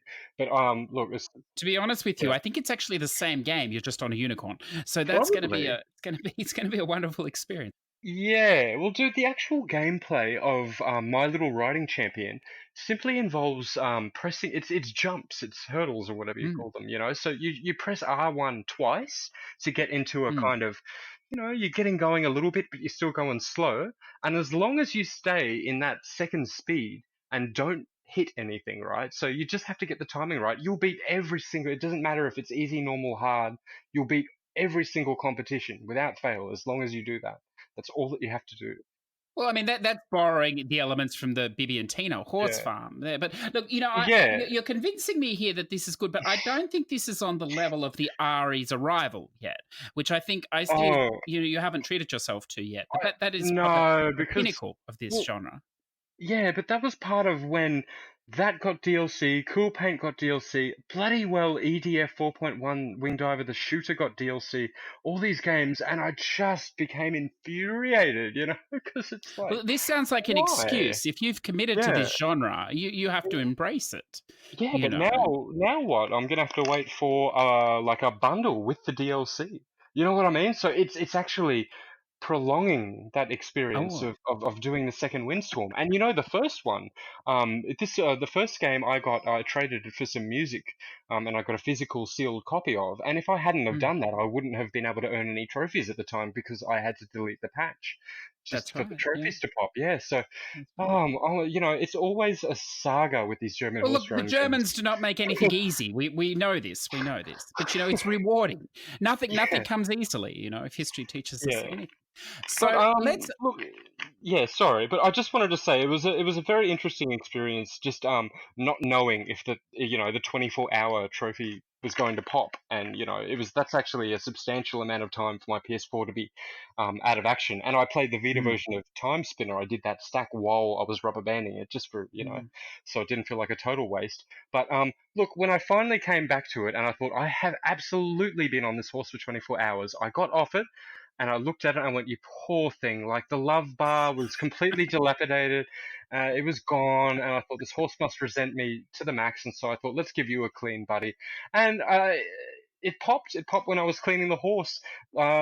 So essentially, you might, well, the tension build-up would have yeah. been massive. Well, I can imagine well, it would have. yeah. Yes. Well, people like should probably be aware of this, that you need to get off your horse for the trophy to pop. So that Mm. is something that's gonna, you could potentially waste 3 hours or something I if have you this didn't. image of someone still sitting on the horse waiting. Now they've been there for weeks. That's Yeah. true. You've relieved their tension. They will pop. Oh, That so yeah. is fantastic. Good. Now look, Yeah. this next let's we're moving towards the end, but we're not going to pass these couple of games here. I want to hear about them. Tell me, which one do you want to do first? Okay, yeah. What? Well, let's do Mudrunner. Is Hmm. that That is one of are the you going to ones. talk to me about Yes, Mudrunner? yes, Or? definitely. Yeah. It's a Well, rare game. um, yeah. Look, in real life, there's a festival where I can't remember where in Eastern Europe. I thought it was Siberia, but people take these off-road vehicles and do this extreme off-roading to get to this festival. And it was exactly one of the vehicles I saw in the video of this was exactly the same as one of the ones in Spintires, or in Mudrunner rather. And look, this is a very old game, and Mudrunner is an updated version of Spintires, and it might have gone through a bit of a hellish development cycle. You're essentially playing something very old, so it's got stunning last gen graphics, and the again, just the other real life thing that relates to this is there was a television show, there's an American one called Swamp Loggers, and it's self-explanatory. That's what they did, and you really have to get creative to do logging in a swamp environment, and that's what you do in this game. That's what the gameplay is. You get a big truck, which has finite fuel, so sometimes you might have to grab another truck to refuel it, or and at the very start, you go through the least intuitive menus imaginable. And I put off playing this game for 2 years because I loaded it up, I looked at the menus, and I went, yeah, nah, nah. Like the driving is fantastic, but the menus are horrendous. So once you get used to those menus, you just attach your trailer, you do whatever, you go over, get logs, you go to the lumber mill and deliver it, and it will take you 1 to 3 hours per map to do it because you're going along at a snail's pace. You'll bog yourself if you don't go in this low gear, and for the trophies, you've got these sets of challenges that you have to 3-star, and you can do them 1 star at a time over 3 playthroughs of those challenges if you want.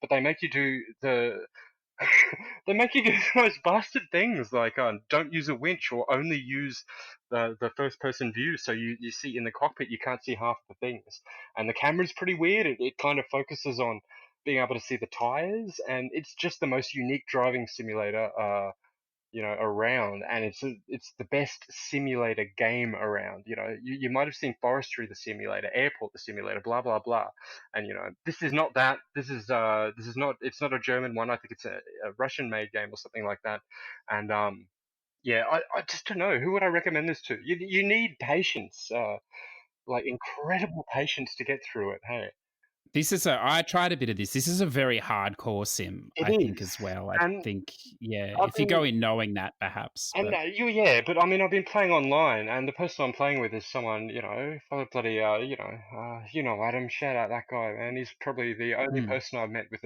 as much patience as I have for the games. Is that handling good though? Like, would you It's say? incredibly Or good. Yes, yeah, it definitely is. It absolutely is. I mean, if it feels like it's bad, you can find a reason why. You know what I mean? Like, it'll be okay, the yeah, terrain that you're driving along or something. I mean, just the in depth, like the amount that they went, the extent that they went in depth into the driving is just incredible. And what affects what and physics of everything. And yeah. it's So it's a hard to fair sim then. Yeah. yeah, it's Okay. very hard to describe why this is so good, but I've had moments where I haven't felt like playing anything lately, because I do Mm, go hard and burn out like that. And I've put Mudrunner on, and it's just been so good.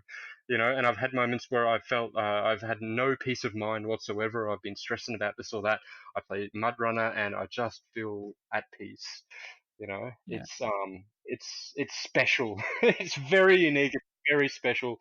It's not for everyone. It really isn't. If you're like the type of gamer that's impatient about almost anything, maybe don't do it. Mm. But you know, patience is a real skill for games, and I think you need it for trophy hunting. Hey? Unless Yeah. Well, yeah, I mean, I think the problem is that most of the games are going the other way. That's why anything that requires patience feels mm, harder. But there is a real shortage of actual car real sims. I mean, Assetto Corsa, this as well. Is this all in co-op then? And you play the whole game in co-op, or is it only sections in co-op? you can. The only thing that you can play the entirety of the main game in co-op, and the only thing that you can't play are the challenges, I believe. They're all So, individual. Okay. I mean, I haven't come up 100% with the game plan with old mate, but we might do, we might do it together or Mm, whatever. But the online's great, right? I mean, there's no real disadvantage. If you're playing online, it just means that there's someone who might actually be able to come and rescue you if you tip mm, over or mm, something. So, it's perfect. We were playing once, and old mate had to go for like an hour or something. By the time he got back, I'd winched like two vehicles with a trailer each. I was driving through the water, and I'd already made a bit of progress, but at the same time, it didn't really make us take longer because it's just so slow anyway. And yeah. yeah, I Okay. don't know. Mm. I don't know. It's hard to sell, Yes. but it's just. I think that anyone who's interested in it is probably knows about it. Yeah. But if you're just gonna maybe like watch a video or something, just check a video out of it. Just know that it Yeah. exists and it's a thing. 'Cause, Yeah. you know, Yeah. it's good to know. Yeah. It's good to know these That's things. true. No, it's good. It's Mm. good to get some love because, as I said, not very many. I never see anyone playing it, so that's interesting. It's good. Now let's go on to this last one. So this one I've heard I've heard many things, including the fact that it's a crime that I haven't played it yet. So enlighten me. Tell me. All right. Well, I actually this is another game that was 100%. It's 100% list. It's very expensive. Isn't it funny? I've done a few games with these 20 bronze trophy lists lately, but so the most recent one, God, this is a title, The Missing J.J. Macfield and the Island of Memories. I've now Swery made this. Bloody Swery made this. He's the guy who did Mm-hmm. Deadly Premonition, which is my number one game of last generation. And I would like to have all the things Swery's involved with. I'd like to have all of the trophy sets, which means I need to do the $80 Deadly Premonition Director's Cut Japanese stack one day. But his name was in Drakengard, even though he didn't like his team and didn't do much. So his name was in Drakengard 3. I've done that, done the two Deadly Premonitions, and now I've done this.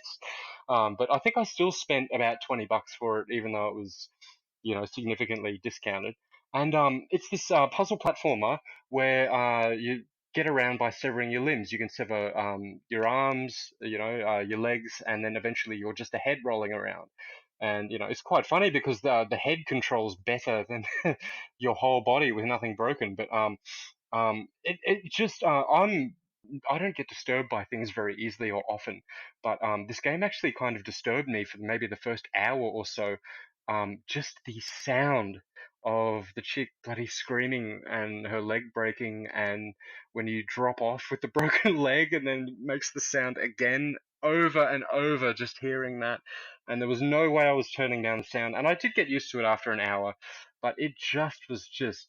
I don't think you're supposed to feel happy or comfortable or anything while you're playing this, and I think that's important because everyone, like, well, not everyone, a lot of people will say that, oh, your games are just entertainment or whatever, but I don't think that for movies or books. If I come across a story that does not have a happy ending but makes me think, I consider it a really good story, and I usually consider it a better story than some, easy fix, happy resolution. So Mm. yeah, I don't really think anything about this game was, particularly happy or anything. But yeah, dude, yeah. How do I That's describe it? interesting you say that because Yeah. I played probably 5 minutes, to be honest. I Mm. haven't got into it, but I didn't realize it was going to be like that at all. That's interesting. Yeah, Yeah. well, I did have to follow a collectibles guide, right, for the donut. Mm, A couple mm, of them I never really would have known until I, played through the second time. But apart from that, I actually figured out the actual game, the story puzzles myself. So they're not very mhm, difficult, if I can figure them out while in my state of how I bloody game. mm, I think they're very fair and reasonable, intuitive even. And I thought that part was very well designed. And I knew nothing about this game. I'd just seen like maybe a couple of minutes on a video, and I thought, oh, it's a badly controlling side scroller, but Swery made it, so I'll buy that one day. But what I got was just you get the story through text messages on your phone, right? And really, mm. that doesn't really do much for me, So I sped read them for the most part, and I actually only went back this morning and reread them to confirm. But it's okay. I got it from speed reading it anyway. And essentially, I'm going to go, what did I call it? A shallow wade? We're not going to do a deep dive, but I'm going to do a shallow wade, and I'm going to spoil this a little bit. Essentially, I think that the main character has gender dysphoria, right? And in the storyline, you see that her mum found girls' clothes in her dressing room, and there's this rhetoric of you've you're her mum's like saying that she's just sick or something, and she's saying, I'll get you a counselor, we'll make you normal again. You know what I mean? It's got these, and this is heavy Mm, shit, really, and even though it's told mm, through the text message and stuff, at the at the end of the game, sort of your character hangs herself, and you find out that you're basically playing her dream while she's kind of running out of blood and trying to be revived. And the whole thing is that you're battling your inner demons of your main character. You're battling your demons while you're going through it, and that's what the game is: you battling your demons and coming to terms with who you are, or something. The disclaimer at the start says this game was made with the belief that nobody is wrong for who they are, and at the end of it, the main character is a boy. You get back into real life, and it's the yeah, so that's why I think it's someone who's the story of someone who's mm. wants to transition, and his family is really unsupportive. gets sorry. I said he there, but yeah, and then the depression sets in, and then the suicide, and that's what the game's about. And I thought, whoa, oh my god, man, really? I mean, the character is alive at the end of it, right? But it's not a happy ending. Mm, mm, Even if the character battled their demons, it's mm, not a happy end. You know what I mean? It was mm, really heavy subject matter, and I know that in this current climate, politically or however else you're going to say it, people want to see stuff like this. So I think that anyone who wants to see something like this should. I think the way it was done was pretty good. I think that the way the game makes you feel uncomfortable maybe is supposed to give you a bit of empathy for feeling because the main character feels so uncomfortable. And I just think that anyone who wants to see something like that in a game should put their money where their mouth is and buy this and play it mm, because you don't. That's not something that you'll see in a game really. mm. The last time we came anywhere near close was this sub story in a bloody Yakuza game that got cut because because of literal transphobia. That's the only thing that makes bloody Kiryu scared is a very jacked bloke in a dress. And I mean, I say bloke in a dress because I feel like that character was actually just an exaggerated, just a cross dress. No one with dysphoria, just cross dress. And I'm getting into bad territory here, and I should just stop and leave it at I think you've made a good point. That, and in closing here, I mean, from what you've said, this game has definitely shot up the list of things that I should play. I didn't actually realize it was on along those subject lines at all. So that is interesting to know. yeah. But one thing I find interesting, I'm going to ask Mm, you this. So it's a little bit of a deviation mm, from games, but I know you're cultured in music and things like this. Is one of the things that amazes me about these games, as you say, is that there aren't many games like this or whatever else. Yet the gamers, by and large, yes, they like to whinge, they like to bitch, but they're more liberal minded set. They're more open minded than almost mm, anything. Yet gaming, the art form, is incredibly slow. I mean, these issues have been in film. These are art, yep. in art, in performance art, in music. There's no issue anymore, really, except for maybe very small pockets. It's as you say, people want this material, and it's available, it's open. There is no issue anymore. We've moved Mm, beyond that. Yet this is still an issue in games. Why do you think? And I know that's a massive question, but why? Why do you yeah. think this is? It can't be the gamers. Do you think this is just the AAA, the companies themselves, nervous about following this line? Yeah, it's weird, right? But I mean, I often see that whole point of discussion centered around AAA, and I'm thinking AAA represents 5% of total games released in a year. You know what I Hmm. mean? And I Yes. get that the reason that people would want AAA games to have that is because of the level of exposure. You know what I mean? Mm, But I do feel like all of this is already normalized. Who the fuck is still intolerant of, these things? Who? of course. You know what I mean? That's what I feel like. So it should be fine. But what they ought to do is just have characters. They have the diverse characters, but it shouldn't be a focal point or anything. It should just be there, like it's normal, like real life. For fuck's sake. So I just don't know. Yeah, it's a hard thing to talk about, isn't it? It is. But I think it's an issue. For me, it's an issue. I think Yeah. it's an issue for older, more mature gamers. It's what you say, like at the premise of it, the basis is that, and perhaps not with this case, which is very exciting, Mm. but a lot of these games that touch on these issues, they touch on them and then they back away. Yeah, And the yeah, ending is a genie. It's a nice ending. yeah, Like it, and again, that's a lighter subject matter, but it's just a bullying. It's still a subject matter.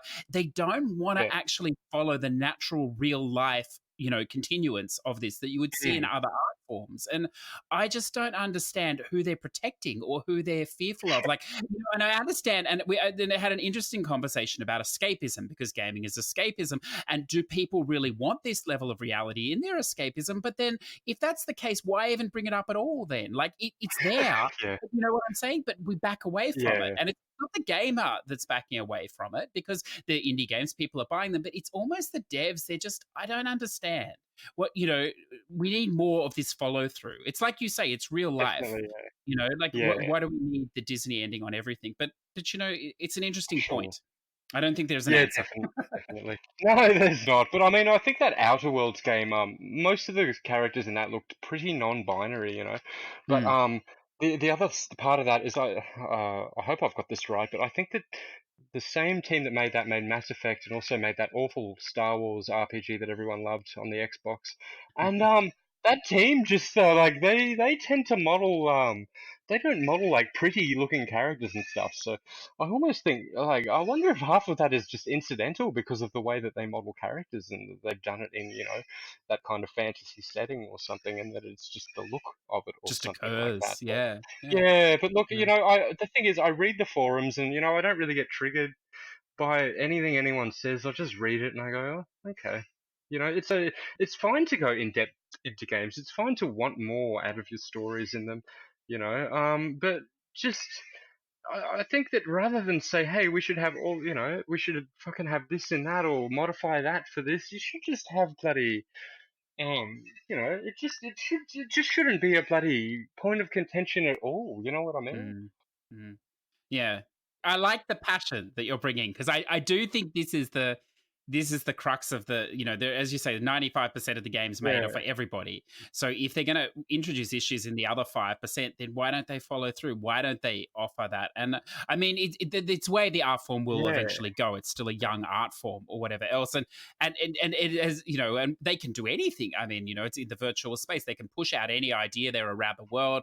They can circumnavigate mm. censorship way better than many other art forms, but yet they still don't do it. And I think that's going to be exciting to see in the future. And I think it's part of the reason why I enjoy talking to you because there's always context on the context Yeah. talking with you, which is fantastic. And you're also well read in gaming. A lot of, and to no fault of their own, I find it fascinating as well. But a lot of our guests, a lot of people I speak to, and I'm sure it's the same for you, are very, very well versed in the Western games, but they haven't maybe Mm. been exposed to the other side. And as a result, haven't maybe Yeah, opened their and mind to what else, yeah, dude. there is available. Do you know So something else I though? do Yeah, I've appreciate noticed that. the Japanese have had what's the LGBTQIA something? All the things. The Japanese games have had those characters in there for a while. And I mean, it hasn't always been great, but like Valkyria Chronicles, a Mm, strategy mm, RPG, had a gay man, and if he was around women in the formation because you move the characters around, his attack strength went down a bit. Shit like that. And I mean, you wouldn't call that like, oh, that's not good mm, representation or something like that, but but this was ages ago. This was early PS3 days, and the fact that they even put a character like that in there, I thought was progress in the first place.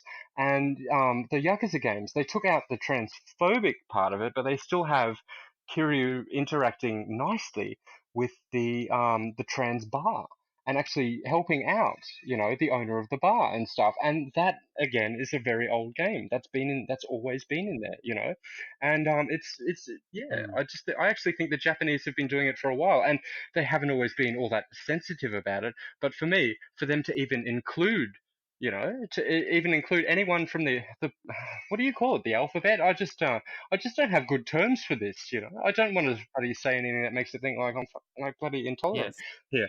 But yeah. So just Yeah. the Japanese, they just added them in. They just included them, and that's all you need. Just include them. Just put them in there. Don't make them exaggerated. And I swear, if people still aren't happy after that, well, what are they happy about? Are these the same? Have they played fragments of him? Have they Mm, played the JJ missing game? You know what I mean? I think a lot of people spend a lot of time whinging about stuff, but they're mm, not going to go and look for games like that, good ones. They're not looking for it. Whereas I'm looking at every game, and when I see something like that, I think, yes, there's not much of this. I'm going to go and support that. Do you know what I mean? And the no, funny look, it's a do, fantastic point. do you Yeah. know this whole narrative in the missing JJ Macfield, right? I had no clue. I just thought I was buying a side scroller and a sweary game. And when I Mm, looked at it afterwards, when I was reflecting on it, because I didn't play anything for a day afterwards, I actually felt like it was a really, really heavy game, and I got something that really made me think afterwards. And so I spent, I needed to take time to reflect. I wasn't just going to jump into a next game after that. It was actually and I get that with my Niers and stuff like that, where it's just mm, something almost real to think about, because even though it was done in a text message with a fictional character in this bloody dream universe, it was a very very real thing of like the disapproving parent and the, oh, we'll just turn you normal, and I'm like, holy shit. Of course someone's going to be depressed mm, after that, and then they actually have, oh my god, man. So I just think anybody who wants that, go out and play that game, go and get it. Yeah, and mm, if you don't want that, I mm. think you should bloody well play it anyway. because you might just Mm. find that it's more interesting than you thought it would. Look, I think that's a perfect spot to end on. I think we're almost opening another door here on influence and add the power of gaming to do that. But no, it is fascinating. Now, I've just been keeping tally with today, listeners. We've talked over 20 different games, which I think is fantastic. And we made a joke about talking about them lightly, but there was some good depth there. I think enough for you to consider looking into them further. Some of the games that Reddy talked about are a little bit maybe niche, Some, as well they should be as well. some. But yeah, some, but not most. To be honest with you, I was surprised. Probably 90% of these are not, though. I think they're very approachable, and possibly the other 10% are too. I just don't know them well enough. So I think you've done us a. I thought you were talking about sales Oh, numbers. no, I know. I think unfortunately we're on the bottom end of the sales numbers for many of these, which is a shame. But we really we've done something, and point of this, if you made it this far, listeners, is to expose you to something different. On every other podcast, you hear about the same games every week. I listen, I hear as well. I'm bored, and all this AAA. At least we're getting a little bit of difference, a little bit more depth in here. So hopefully there was something there for you. And if not ready, at least we had an enjoyable, well, at least I had an enjoyable time. I hope you did as well. Yeah, no, I did. I'm just like, oh man, now I've got a couple of hours of listening to myself while I grind a game when this goes up. You never listen to Hopefully, your own episodes, so trust me. So before we wrap up for today, let's take a look at the Push to Platinum Club, and it is heating up. The year has definitely begun. First off, we have the Scottish Noob with number 332, Iro Hero Asia. Getting close with Death Stranding, CJ will never finish Final Fantasy XII in time. Well, sir, we shall see. We shall see indeed. Number 333, Goat Simulator. Congratulations on your Flappy Goat skills, sir. Zador VP continuing the Lego Marathon. Number 448, Lego Marvel's Avengers PS4. That leads him to completing all three, the PS4, PS3, and Vita now.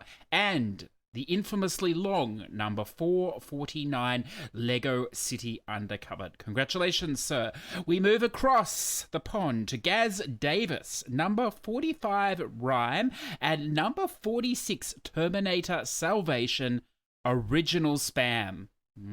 Well, sir, hasn't the spam evolved since the original Spam Terminator? I do hope that you get to the newest installment of the Terminator game franchise, the Terminator Resistance from earlier last year. It's not a bad game at all. We jump across to the Mind is a City, and Mindy has been busy 100%ing the lovely Unicorn Princess, and also penning a guide, I believe. Number 566, Lego Movie, The Final Stack. Number 567, Trouberbrook, JP. And number 568, Erica, which I believe is the long FMV. Dat1 Seagull, look, he's got a big one for us this week, folks. Number 206, Trails, not Trials, sir, but Trails of Cold Steel. And that is his first plat of the year. What a ripper to start off with. Clayers, number 105, Star Wars Jedi Fallen Order, a Metroidvania. Beastie Soldier wraps us up this week. Number 96, A Winter's Daydream NA. Number 97, Foxyland NA. And number 98, Bouncy Bullets NA. All solid spam titles from the catalogue. Congratulations, sir. So I think all that's left now is to close out the shows. So let's head back and do it. Today, Reddy, I'd like to thank you again. I'm sure I will extend the invite again. I'm sure you'll consider it. I don't know. I don't know if you'll ingratiate me again, but look, I do enjoy it. It's an intellectual exercise for me. Definitely keeping up. Was good. So thank you very much. And welcome. If the listeners would like to find you, if you're open to that, how would they do that? Yeah, sure. Drag-On-Detritus, with the dashes. You can message me on PSN if you want, or PSN profiles. I'm pretty happy to talk about anything I've done. I'm happy to give you tips if I remember it. I might not be able to, but I'll usually get back to you within a week or whenever I actually bother loading the things up. So yeah. Perfect. And listeners, we will be back on track in the next few weeks. We've got a couple more of these little episodes as we run here at the 2-hour mark. But, little filler episodes, if you like, before we're back in late January with Mindy to commence, I suppose, the second season, a terrifying thought. So if you're trying to find the show, we are available on all good podcast providers. If you'd like to reach out and say hi, please do so. We are available on Twitter at push2plat, push2plat, or you can email us at push2plat@gmail.com. There's also a link in our Discord. It's kind of a fun place. If you want to come out and say hi to Mindy or myself, please feel free to do so. So, congratulations, listener. It has been an accomplishment. It has been a long but fruitful and enjoyable episode. Thank you so much, Reddy, for joining me. Have a wonderful week, listeners, and I'll catch you again next week. Bye. Later.